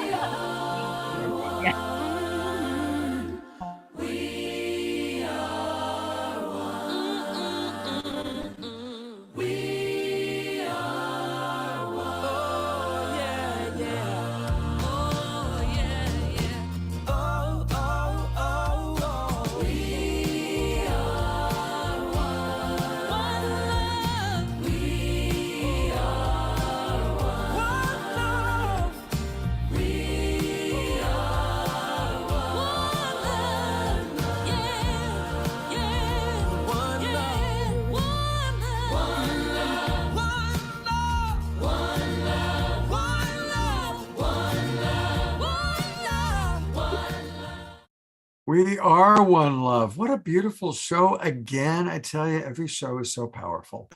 And I'm kind of excited. I want to make sure everybody joins us next Wednesday night. Now, we tend to have more people on Saturday night, but Wednesday night's going to be very special because we are going to be live streaming from Ashland, from the Haven in Ashland. Omashar, of course, will provide music, but live with me will be Johanna Beekman. You've seen her on the show many, many times. I'll actually be meeting her in person for the first time. She's going to be in Ashland for a special satsang with the Twin Ray. And for those of you who have experienced our previous satsangs, we did one with Kristen Hoffman, we did one with Gary Malkin, now we're doing one with Johanna. It's this beautiful interweaving of music and wisdom. So definitely join us Wednesday night. It's going to be really, really special. And one more time, I just want to encourage anybody who's watching on Facebook or on Conscious Awakening Network or Humanities Team, come join the Global Peace Tribe. We want you to come be part of us. There's the Twin Ray again. So go to globalpeacetribe.com, learn about all the different shows and hosts, also get access to all of our previous shows and register for the new season. Go to Global Peace Tribe, register for the new season. And you'll get the Zoom room links. You can still come on in and be in the Zoom room tonight in time for our final presenters, for a couple more Omashar songs, and for the KES group healing that's going to come up. So come join the tribe. It's an amazing community of people. Also, when you join, you'll be getting special discounts from all the different people that are on our show, and an email letting you know about past shows, how to watch the past shows, and what we've got coming up. So come join the Global Peace Tribe. And then you get to spend more time with people like Tajila and Stephen. Hello, Stephen. Hello, good evening. We met briefly, you might not remember me, but when you hosted the Illuminate Film Festival That's event. correct. Yes, you were here for that event. Yeah. That was really fun, and I got a chance to be in your beautiful studio. It's amazing what you've created.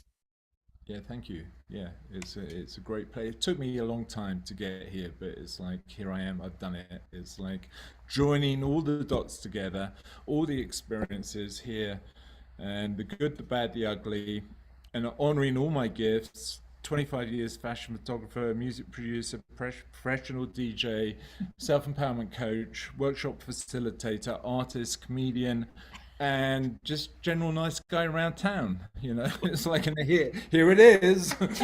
Come on in, goddesses, and enjoy it. So tell us about your history and your story. It's very long. Well, should I give an intro before we get started? Let's have an intro. Yes. Let me do an intro. So this is Stephen Henderson. We're welcoming you to the show today. Stephen is a very accomplished fashion photographer. He used to do high fashion photography with all of the top models like Kate Moss and Claudia Schiffer in London, and also, you know, for all of the big brands like Louis Vuitton. And so he really had this high-flying fashion photographer lifestyle. And I won't go into it too much because I'll let him speak a little bit about his journey. But, you know, he had, you know, several, you know, awakening experiences that really led him to a spiritual path. a spiritual journey for self-awakening and self-discovery that eventually brought him to Sedona. And he is now here, the owner and purveyor of the beautiful Metamorphosis Photography Lounge. And basically, what Stephen does here is he provides a space with all of these beautiful goddess ball gowns, like you can see the one behind me, and goddess wear, so that women can come here and find the expression of the goddess within. And Stephen's focus is to expose and capture the true essence and inner spirit and beauty of his subjects, women and couples, supporting their own personal journey towards self-empowerment. And so it is a transformational and spiritual experience when you come into Stephen's studio. He hosts women from around the world to come in here and step into their goddess self, whether that is, yes, Dr. Laura is saying, I'm so going to this photography studio next time in Sedona. Yes, you definitely should. It is a magical place, a powerful place. And women, as Stephen will go into, have these fully transformational experiences, stepping into their warrior goddess self, their elfin priestess, their, galactic goddess, and all of the names and forms. So, Stephen, welcome. Thank you for being here. Thank you for being our host tonight at the studio. Thank you for co-hosting and co-creating with me the 1000 Goddesses ceremony. And we're just beginning, girl. And then being here for our event. So, welcome, Stephen. Yeah, thank you. Thank you. So getting back to the story, fashion photographer, doing very well, great clients. Then I had a windsurfing accident that actually put me in a wheelchair for 8 months with my leg elevated, and that took me on a journey completely, different direction. What ended up with 6 corrective operations over an 8-year period, and the whole time I was on morphine and opiates, which completely fried my brain. And then the psychiatrist, they put me onto Prozac at the same time I was on opiates, and that really finished me off completely, went completely suicidal. And at that point, a little spark sort of lit up within me. And the synchronicities started happening, found a holistic healer who actually really helped me wean myself off of the medication, took me to the Amazon, had lots of experience with ayahuasca. This is before it became a tourist thing, and it's like we did 3-month diet before we went there. We did all the inner work of releasing. We were there for 3 weeks before we even got into the ceremonies with the ayahuasca, but then we actually had 13 consecutive nights of ayahuasca ceremonies, which was absolutely mind-blowing.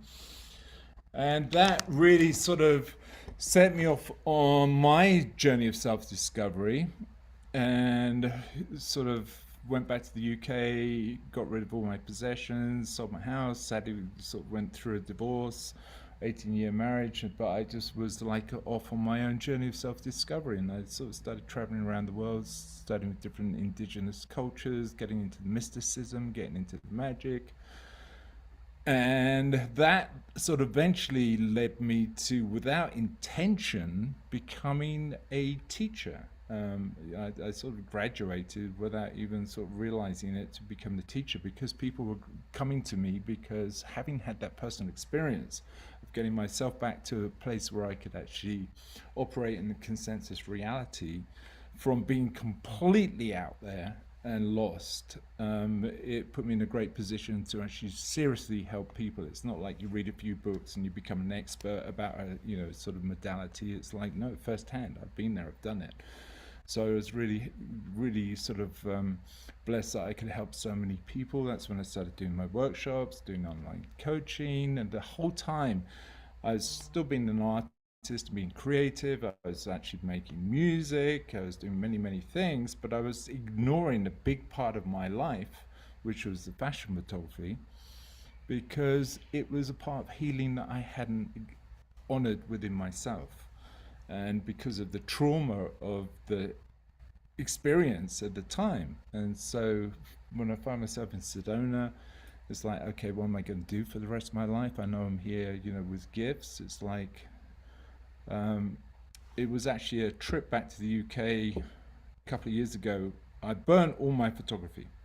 I burnt everything, and I got rid of all my possessions, and it was like no trace in the place I was going to log out of here. And I stayed with my sister. She said, I have a box of yours in the closet. And I had no idea what it was. And I opened it up, and there was some of my beauty and fashion photography, which I thought I'd actually destroyed in transparency form. I shipped it back to the America, to here, Sedona. I went through the process of actually digitalizing it. And through that process, it's like, oh my God, I was really good at this. Why have I not honored this? You know, it's like, this was a big part of my life. And then that was the realization for me. It's like, oh my God, I haven't been honoring this because it was so traumatic for me at the time. And so I have now brought all those experiences in a nutshell. I mean, there's so much more to it, but in a nutshell, it's like, okay, I'm in Sedona. I should be honoring my photography. What can I do? And it's like, I've been doing the coaching and sort of empowerment work, and it's like, let's create a little goddess wonderland. And it was amazing timing. I mean, when people come in here, they'd get blown away because I got like completely addicted to buying women's clothing. I mean, it's like, you know, people have addictions and it could be a lot worse. But you know, for me, it's like women's clothing. And it's around about the time of COVID. And it's so blessed. It's the way that the universe supported this whole vision. Was no one was going out to balls, no one was going to parties, no one was going anywhere. All this fashion wear was seasonal, and it got thrown out there into the secondhand market. And I just went nuts. You're buying $1,200 dresses for $20, and it's like, oh, I have that one, I have that one, I have that one. And like now, it's pretty crazy, isn't it? Now you have a full selection. It's like Hollywood wardrobe we have here, but then it goes beyond that. So that's like the sort of accessories, but the experiences, having all the empowerment work that I've done is like, it's a whole experience in the sense that we come in with the clients, whether it be individuals or groups. We work with the goddess cards. We get into the inner psychology. Not everybody is in a perfect, or whatever a perfect body should be. And it's like that, it's helping people connect with their inner beauty. Everybody is beautiful. Everybody. We all have that essence within us. And so that's where we start the work, whether it be in a group, with a circle. Goddess cards come out, we get into the issues, the tears come out, the release comes out. And then from that point, that's where the fun begins for people. It's like, okay, so we've got into those issues. We've found those things that you're not accepting yourself. Talking about what the goddess is. Mm-hmm. What is the goddess? The goddess is the woman who has found peace within. The woman who is confident, who is not like sort of, and I think I may have mentioned in the introduction, it's like, it's sad to see so many women still today use blatant sexuality to attract attention and energy, rather than the goddess is the one who's standing in their power. They're radiating so much love and light. They don't need to attract attention. They're here to radiate because they've actually found that inner peace. They're accepting themselves regardless of what bodies they're in. They're accepting their inner beauty and they're radiating that out to the rest of the world. And so from that place, it's like, okay, how do you want to express that? You know, here we have a playground of not just beautiful dresses and sort of, it goes from, you want to get the shamanic, the witchy poo on, or whatever it is, or you want to get on the warrior. Everything's here. We make headdresses. It's like it's just put on a dress and get a picture taken. It's actually, have you got some pictures you can put up? Oh, you didn't bring them for me. No, I did, but it doesn't. Oh, you did? We can go to the website. We'll go to the website. Exactly. Yeah, but I mean, you have to see it. But what actually, through the process, is what's created that the clients will walk out with their own goddess oracle card, which is a piece of art. And it's beautiful, and the takeaway of that, and if people go to the website and just look at the testimonials, it's so beautiful to be able to share something that is so empowering for so many women, is that they have a print of seeing themselves as really powerful, radiant goddess, standing in their power. You know, I have clients that have their picture by their front door, and they look at that every day when they go out into the world, and that's the energy they take out. That's how they see themselves and take themselves out into the world.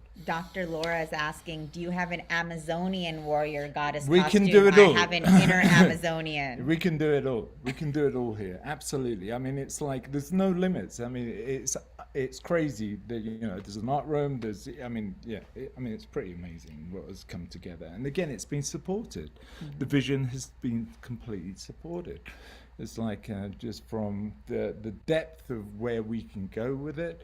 But it's not just like stand in front of the camera and have your picture taken. There's a lot of high energy. A lot of the time, the clients are dancing around like idiots. They've got no idea, like they're having their picture taken. They've got the biggest smile on their face and they're having so much fun.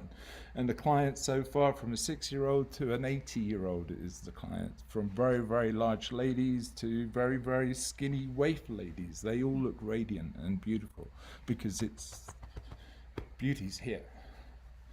And I just create a space where they can have fun and play. And Stephen, thank you for being the divine masculine, truly supporting the divine feminine and lifting and creating and helping us women to remember who we are as true goddesses. And Linda McCabe is asking, please post the name, location of this magical place. So yes, we will do it shortly. Yeah, and I say, I mean, I love hosting the groups of ladies that come into town. And you know, if you're thinking about doing it, if you bring your lady friends, and it works out really cost effective to bring a group. Individual shoots can be expensive because there's a lot of work that goes into post-production, but when you have a group, that's the best way to do it. And then they feed off of each other and they have so much fun. And so, you know, and there's good rates on that, but the website will be connected through here. And it's not just like book a shoot, it's like come into town, let's have a chat. You know, it's like I love opening up this space for all sorts of events and people to come and visit and come and try on some dresses. And it's like, yeah, it's a process, it's a complete process. So it's like it's personal, it's open to just sharing and caring. That's what we're here for.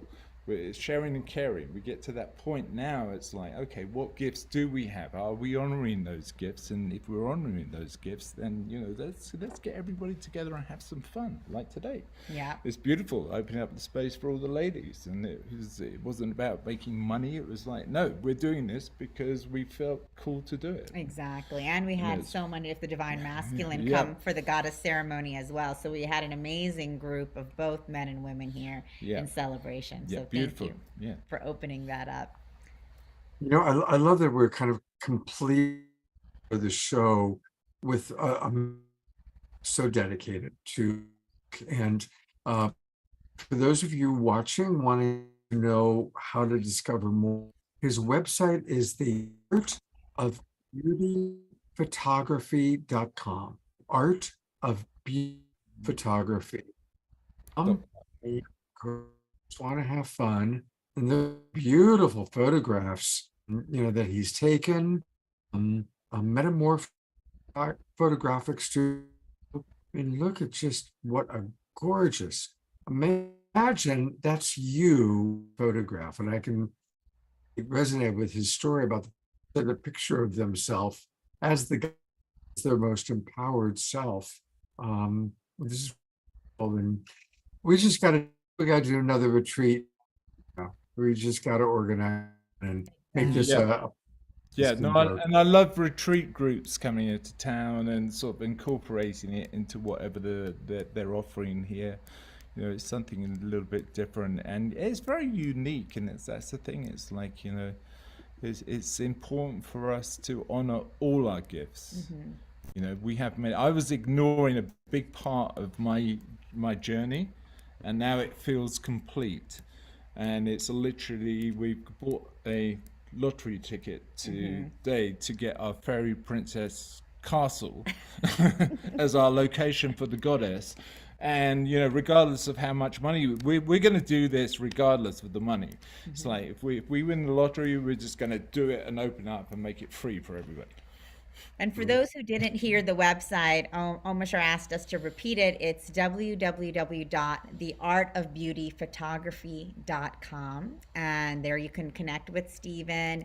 You can, bring your girlfriends, come here on your own goddess experience. And it's really a powerful, Scott, I just sent you a couple more photos that Stephen did. I don't know if you want me to pull them up or up. You've got share screen privilege. Okay, let me see. I'm just trying to do this. 1 second. Sorry. Where? Oh, there. Let me go to Zoom. And talking about connection, it's like if you go through the website and you just want to set up a Zoom chat and just have a chat with me, I'm totally open for that. I love connecting with people, and so totally open. All right, can you guys see the photo? No, it just says that started screen sharing. Oh. But you know what? I can go ahead. Okay, I've got his website pulled up again. Okay, no, just take the photo because he wanted to show a couple of photos Okay. of, I think, let me try again. I don't know. Let me try sharing again. I don't know why it's not Some of working. here. Okay. Here's some of the portraits. Oh, here we go. No, sorry. I'm just trying to get to the goddess and power. Here, can you see this one now? Yes, we can. Okay, perfect. So you want to tell us about this? Yeah, I mean, this is a great one, and this is, not getting into names or personal information, but this lady was very reluctant to have a picture taken, and she didn't have a lot of self-confidence when she came into. She was like with a friend who was doing the birthday shoot, and then she decided, okay, it's a friend. I'll do the shoot, but I don't want to see the pictures. I just do it because it's a friend. And so we sat down with the goddess cards, and she got the warrior card. And all her issues came up, and sort of this is what came out at the end of the shoot for her, which is like friggin' awesome. She looks stunning. She's in her power.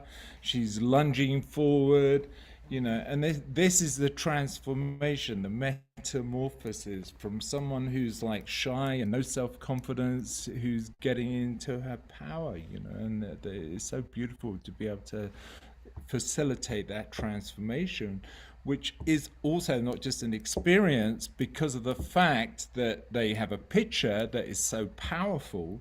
It has such a long-lasting effect for them because all they do is let it, every day look at that picture. There they are. They're back into that empowerment or embodiment of that warrior. In that case, for that lady, that warrior character. And it's so beautiful. Lots of people come to Sedona for experiences, and there's lots of nice experiences, but then within 24 hours they get home, they're back into their own routines, and where's the takeaway? It's like, yes, that was fun. So it's so nice to have something that has longevity to it. And so you're seeing all of these different photos. Can you guys see them? I think this is... Sure. Okay, perfect. They're amazing.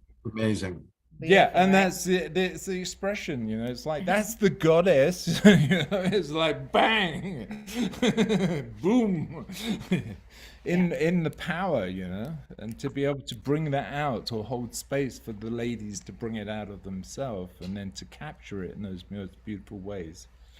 So thank you, yeah. Stephen, for being the divine masculine, supporting the goddess. And for all of you watching, yes, this is, as Dr. Laura is saying, this is so absolutely fun. Disneyland for goddesses. Exactly. Yeah. So definitely, if you're coming on a solo trip, you're coming with friends, you're coming on a retreat, this is definitely an exciting and fun and fantastical experience. And very magical as well. Very magical. So thank you for creating this for all of us. Absolute Stephen. pleasure, and thank you for sharing. Of course. Stephen, thanks for letting us come from your show. Look forward to seeing you on my next trip to Sedona. I'll bring some female friends. Yeah, come and get your goddess on. To conclude this part of our show, we're going to have the beautiful KES group healing in a moment. But by just thanking Tajila, by reminding everybody to join Soul Search. It's soulsearch.io, your global guide to spirituality and consciousness. And Soul Search TV is coming soon. Yes. Exactly. So Some that's of my favorites. It's going to have Alan Steinfeld and some segments of Awakening World and Kalina. A lot of good stuff. Our next show together, I think, is going to be about Soul Search TV. We're going to help launch it. So definitely join Soul Search because Tajila rocks and the people she has as part of Soul Search rock. And we have, like I mentioned before, we have our upcoming Psychic and Healing Fair in Scottsdale. We have incredible teachers such as Amanda Romania going to be there. Yay! And of course, Melissa Fike, Lisa McCardle, a lot of our soul searchers who you've seen on this show. So that's Soul Search Scottsdale next weekend. And we have a lot of exciting speakers and events. And yeah, you can just we have a special channeling from Universal Intelligence from Thomas. Those guys are so much fun. And they also have an upcoming show on Soul Search TV, which all of you should check out. And we have an incredible array of talks, everything from galactic technology, healing past lives in the Akashic records, New Earth gem essence and crystal healing, using a pendulum. I'm doing an activity of light for the divine gift of prosperity, and so much more. So we have, such an amazing array of readers, healers, guides, artists, and artisans. It's always free to come to the Soul Search Psychic and Healing Fair, so definitely come out. It's a fun way to spend your Halloween weekend experiencing the supernatural. And then we have our next fair happening in Santa Clara, November 11th and 12th. So I won't be in Vegas because we have our own show that weekend, and that'll be another 2-day show. Our last show in Silicon Valley was a huge success. Tons of people came out. They said there hadn't been a fair in the Silicon Valley area for over a decade. So we just had so many people coming, all walks of life, obviously a lot of tech people who, are from, at a different energy and really appreciating the experience. And, what we really like to do is provide oh, great, Kathy, you're going to be at the Silicon Valley one. Perfect. And we love to provide an experience for anyone, wherever they are at on their spiritual journey. So whether you've been on your journey for 30 years or whether you are just beginning today, there is something for you at fairs. People find teachers, coaches, retreats. They get experienced with transformational technologies, and people come the first time having had no experience with the spiritual world, and then they keep coming back and they're like, I learned about the Akashic records, and I learned about my past lives, and I'm now understanding things in a way that never made sense to me before. And that's what we are so excited about, because we get to see and hear those stories of transformation that are taking place every moment. It's so powerful. It's so exciting. Good work you're doing, Tajila. Great work. And I see Mr. Tajila, also known as Charlie. He'll be here. I'll bring him in because he's our divine masculine too. Come sit on the mic. Supporting the divine feminine. Hi. Hey, big Charlie. How you doing, partner? Oh, how are you, Scott? Good to see you. Thank you for taking such good care of Tajila. And you're welcome. You're welcome. And Charlie is an amazing psychic. He'll be, of course, at both of the psychic fairs. So, and he'll be doing energy healing and bringing forth his own transformational practices. And then we'll be doing some things together as well. And so, Charlie, I want to ask you, what do you think a goddess is? What is a true goddess? What does it mean to be a true goddess? True goddess is to be. Well, he's married to one. I was gonna say, kind of put me on the spot here. All right. No, what a true goddess would be to me is, well, in the human form, somebody that is in her power, that knows she's innocent and pure, and is not codependent, is not attached to anything, but is fully loving. And the goddess energy is what kind of guides me. The spiritual goddesses, they're will kind of guide me into the healing and holding space for all of you guys. Yeah, exactly. So the goddesses actually have been a huge part of Charlie's awakening. Kuan Yin, Isis, Mary Magdalene, and they continue to be a huge part of your work every day. So definitely it's, the goddesses, we work, we love to say, us divine feminine are working with the goddesses, but the divine masculine are very powerfully working with the goddesses as well. Yes, yes. Well, divine masculines had their own energy we've had to heal within ourselves, right? That divine feminine energy had to like balance out within us. But once you start on the path and they see that you kind of are still focused on it, even when things kind of have a lot of tower moments, a lot comes out, and they all of a sudden you're supported fully, and especially as a masculine, and they know that you're all about helping hold space for the women to come into their power. It's huge, and it's comforting, because it is that divine mother energy and that divine sisters and all these people that are with us, just on the other plane, and it's very comforting and very powerful. Christine is saying congratulations on your, and for anybody who doesn't know, Thank you. And Christy, look thank forward to planning on coming to your Sedona event the weekend before Las. See you then. Wonderful. We're excited to It's see you here in Sedona, Scott. It's time. Things up. We're a little over time, but we are conclude as always with Brother Omashar and then beautiful KES group with our wonderful Linda McCabe. Hopefully everybody stick around, get a little energized from the music, and then we're going to have a beautiful healing experience. Omashar, spotlight's on you. Thank you, Scott, and thank you to our beautiful global peace tribe. We're going to have to actually vacate the studio after Omashar's song, so I just wanted to send our love to everyone and thank you, and looking forward to seeing so many of you in person soon, Scottsdale and California, and of course we're always connected, so lots of love. Thank you all, gods and goddesses. Thank you, Tajila. Another wonderful show with you.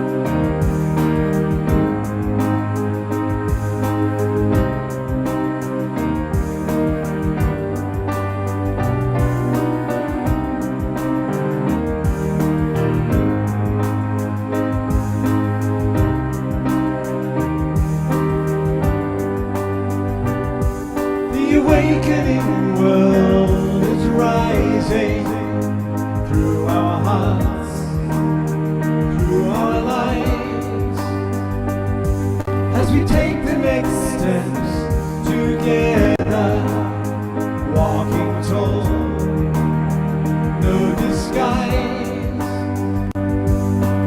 Here we are again, loving all we see. Lift each other up, let each other be, healing all the past, healing you and me, loving all that's gone.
you. Let's twinkle, beloved Omashar. And see all these beautiful, beautiful souls, all these illuminated bright lights, these imaginal cells coming together to create an awakening world. Blessing. Omashar, thank you so much. Thank you. What another Saturday night. I tell you, I love collaborating with Tajila. I love all the people we get to. It's been coming, doing another collaboration with soon, another one with Feld, once a month with Eden and Ahmed are cooking something up together. So it's really a lot of fun. And of course, now every Saturday we conclude our show with powerful KES group healing experience. And we're going to be rotating the different KEs that you've met. Each is so beautiful and so unique. It has their own bringing this powerful energy tonight. We're really great. Linda McCabe. Linda, thank you for being with the whole show. For you, what does it mean to be a goddess? What would your answer to the question be? I loved this show, and I love so before I answer that question, I really want to share what it felt like to be part of this show, beautifully presented and put together. I felt like I had walked to this amazing, beautiful, divine, sacred well of the goddess and dipped my cup into and scooped up the keys and codes of a sweet nectar of remembering what it's like to be that goddess energy. So I really feel it's about remembering who we are. It's about what the guests have all said, stepping into our own power and presence as peace, as love, as compassion, as understanding. And as some have said, we are all healers. And when we can embrace that, when we balance the masculine and the feminine, that divine dance within ourselves and then within one another, we are the healers. We heal one another, and then we're in a place to share that with others. Beautifully stated. Thank you so much. Well, I am going to turn it over to you to introduce tonight's experience. There's something very special. Thank you. I am so delighted to be here. I think most everyone here knows a little bit about Christic energy, so I will very briefly share that it is a healing, holding because we're already whole. And this is about releasing those aspects of us that are not our wholeness. It was brought from the future by the twin rays, beloved Shekinah Ma and Sananda Ji. And this energy comes from the highest cosmic realm, the highest light. And so it comes in, it's kind of like funneled in a way, and it goes to the root. There are many aspects. It's one-on-one, group as we're doing tonight, and we can work with the land. And it is my deepest honor to provide this group experience. So the truth is we're all in this beautiful container together. And as we are in that container, we become the one entity. We become representing of humanity. And what we clear, what we bring to wholeness, we radiate that out. And it makes it easier for humanity to also rise up. So I'm just really delighted to be here. So imagine that this container, the group healing, is a beautiful Christic shield that forms the platform. If you could imagine we were all in the same space, forms a platform upon which we are all sitting.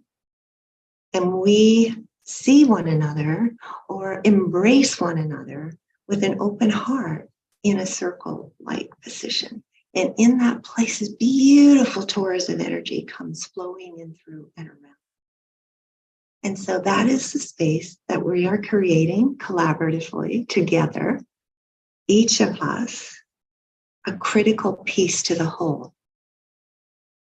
So when I was contemplating the beautiful medicine that I received tonight, there were a couple of things that really stood out for me. One was the blessing from the Universal Mother, Isis, and her message, which was to restore the purity of the divine feminine within ourselves and one another. And Anastasia, I hope I got your name right. Anashiria, and oh, it's not my strong point pronouncing names, so I apologize. Anasuya? Okay, thank you. What you said, which was that we are here to be, because we have the medicine that is needed. And that is such a powerful knowing, right? And I thank you for the way that you shared that, and it vibrated up, and it sure hit me. And so this place of how do we remember, how do we stand in our gifts when many of us have stood in the shadows, and me, for sure, I'm talking about myself here. So to be a goddess is to be on duty. And so as I was looking at all of this and what is the goddess and hearing what everyone had to share, then what we do in a group, we come together, and of course, all of our chakras have petals. And in a fully realized human, those petals carry all of our virtues. But as we go through life, some of them get shut down and distorted. And my teachers, Twin Ray, call those variations. And so I used my pendulum, and the variation I got was from the heart chakra. And the variation was dishonesty. And that is what we're going to clear tonight. Because how often have we been dishonest with ourselves? How often have we denied the power within ourselves? And so, with your permission, let's get started. And beloved Omashar, when I stop talking, because I'll talk a little, but then when I stop talking, if you could share some background music for me, I think it would do our community such a beautiful service. So I have set the container, and I wanted to share this statement. I ask permission from all receivers present to receive this group holding with the highest good and divine grace for all concerned. And if you could give a yes, and for all those who are listening, if you could give a yes or on the replay and listening to this, please say your yes. Because when you do, you open to the magic. I thank you. And I call upon my teachers, beloved masters, Shekinah Ma and Sanandaji, to enter this healing journey and help with your power, love, light, wisdom, and consciousness, this manifestation process for an even greater shift individually, a greater shift in our movement.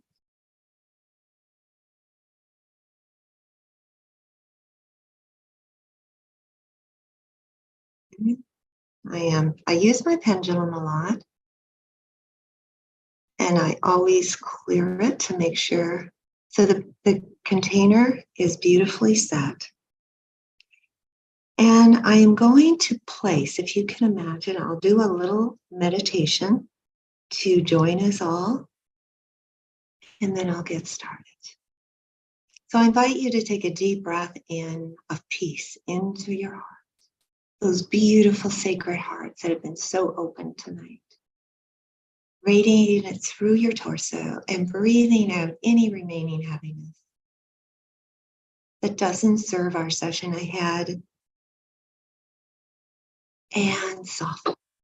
Another breath of peace into your entire torso, feeling it moving down your legs, your feet. And as you breathe out, breathing out again any further heaviness, softening the body. And another deep breath of peace and stillness, filling your entire body, this time your head, your brain, jaws, neck, shoulders, arms, hands. Softening, relaxing, grateful for the supportive chair or wherever your body is. Grateful for that support. Feeling the energy it is providing you. And with bringing your awareness up through your crown, through the atmosphere, through the portal, through our sun, the portals of the suns behind the sun to the great central sun. Experiencing, connecting with the divine Heavenly Father. That beautiful, unconditional love, the power, the presence, the wisdom, the strength, and bringing that down.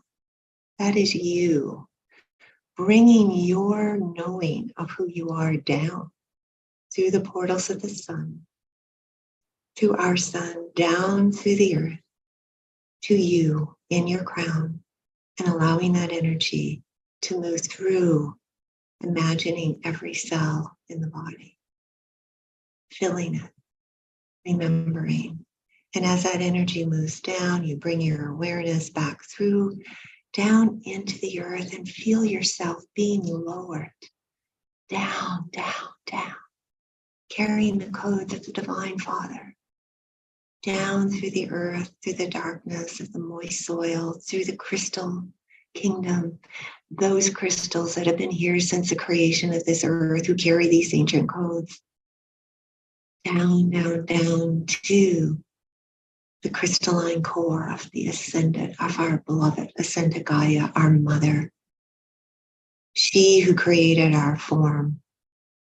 She who loves us without condition. She who nurtures and creates life and breaks it back down. And so connecting with her beautiful energy and bringing it back up into the body, into the cells, merging with the Divine Father, and bringing, integrate, feel that dance, feel that bold, beautiful dance. And know that is you. You are that divine feminine, divine masculine, unconditional love, power, presence, strength, nurturing, creation, and illumination. All of that is you. And as you allow yourself to expand even more, vastly in front, spacious behind, infinite to all sides, open below, sky-like above. You open your heart to one another and create this sacred container, feeling the toroidal energy moving through.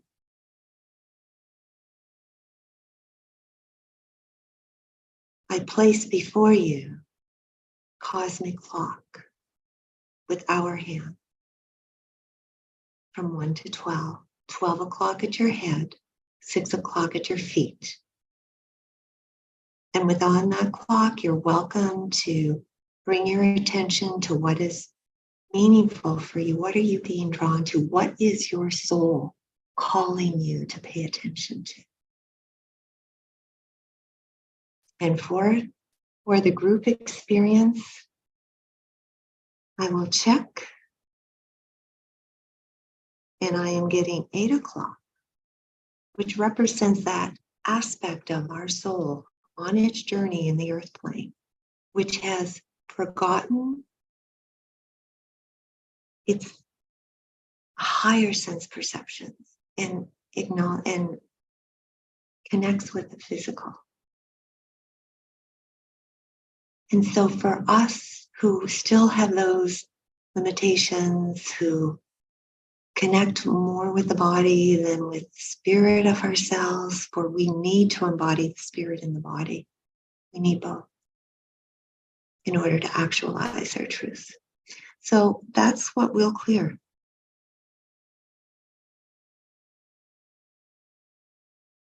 And so I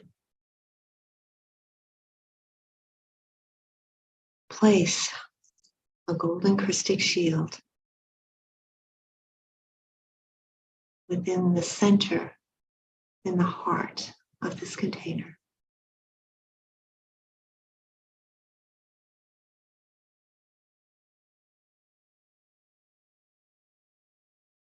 Connecting it with the cosmic clock. And as it rewinds from 8 o'clock to 12 o'clock, it will clear.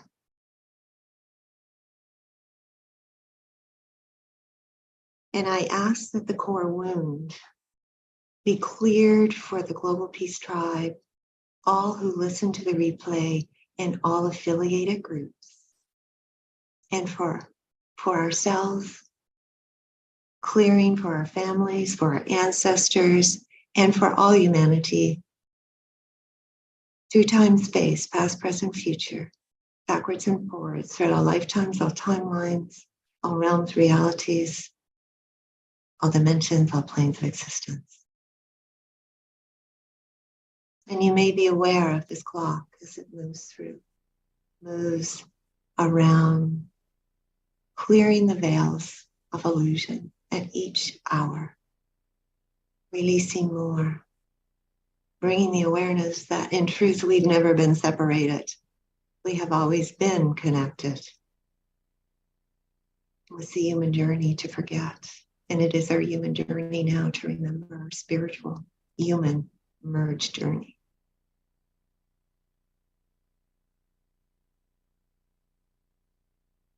Continuing to clear.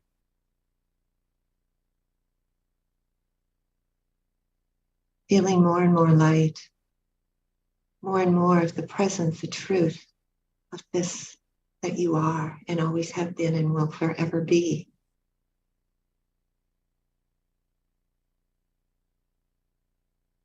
That you embody more and more.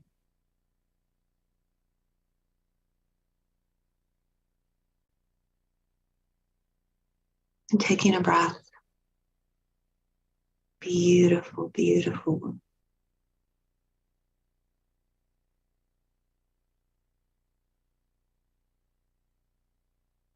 You may notice how you feel.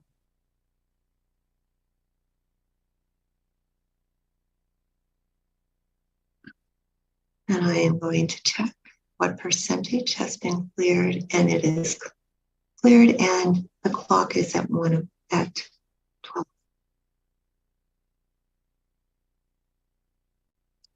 So I'm going to clear the light body and then the bioenergy field with the chakras, and I will let you know when I have completed that. As you deepen with each breath you take, deepen and open even more.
completed the clearing on the light body and the bioenergy field.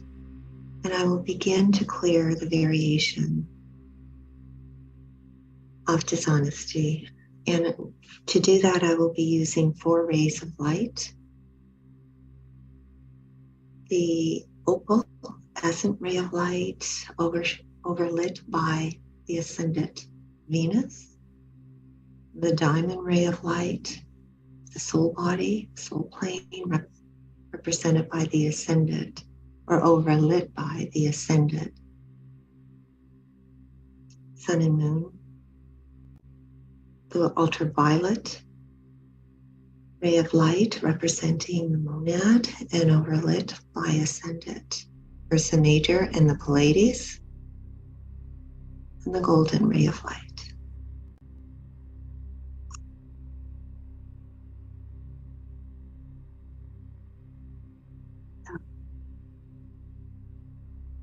Relax deeply, beloveds.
I invite you to take another deep breath in.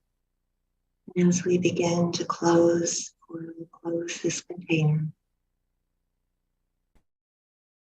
I am so grateful to each and every one of you who stayed present, who've been part of this upliftment for ourselves, one another, and for the collective at large. Thank you, thank you, thank you for that. And I release this container, all the beings of light from the realms of illumined truth, our angels, angelic presence, divine, our divine guides, the ascended masters, the gods, goddesses, all who have been present. Releasing the container of light around us.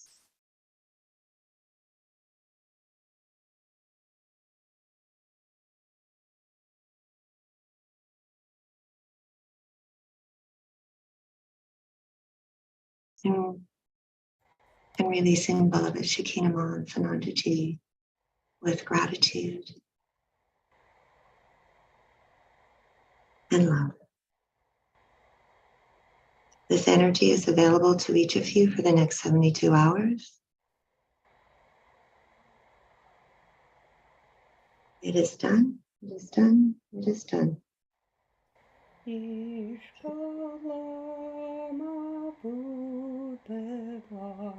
Thank you so much.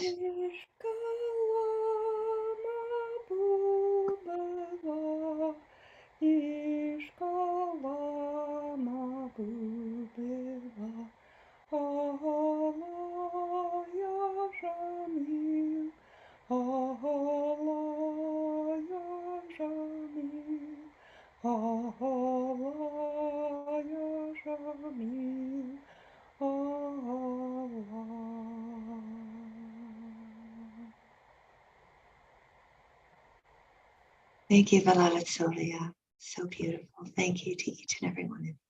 And thank you, Linda. I'm going to leave it open for about one more minute if anybody else wants to put a testimonial into the chat box. I'll read a couple. Dr. Laura wrote, "Thank you so much, Linda. There was a powerful healing of the part of my heart chakra that extends out my back. I received a clear message that to heal the pain of my past once and for all would be helpful to love every moment of my life, past, present, and future, and to appreciate it as an unbroken spiral of increasing enlightenment. Blessings of gratitude to you." Susan Woolridge writes, "And filled with and holiness, loved the music." Omashar, bless you, Linda. Dr. Laura also wrote, "Thank you, Sylvia. That was very sweet." Our dear Anasuya writes, "Thank you, Linda. Just healing session that cleared self-imposed limitations. I am so free." So beautiful, beautiful blessings. Thank you. Oh, that is so beautiful to receive, touch deeply. And it is the divine flowing through each of us that enable these beautiful changes to happen. Mm-hmm. And your willingness to open to receive that light, that healing. So thank you again. Such a pleasure, such a privilege. Thank you. And I've learned so much from each of you. Look forward to seeing you in person, Ashland, in a few days. It's true. Mm-hmm. I look forward to that too, Scott. Thank you. I'm going to go to gallery. Thank you, Omashar. You're just a beautiful gift of presence and love and music, soul. Thank you. Yeah, thank you, beloved brother. Music was a great ask him to play the more silent healing work. Thank you, everybody. I hope on Wednesday night song with the beloved twin and Johanna and Omashar. And, have a beautiful Sunday tomorrow. God blessings, and we look forward to seeing you soon. Good night, everybody.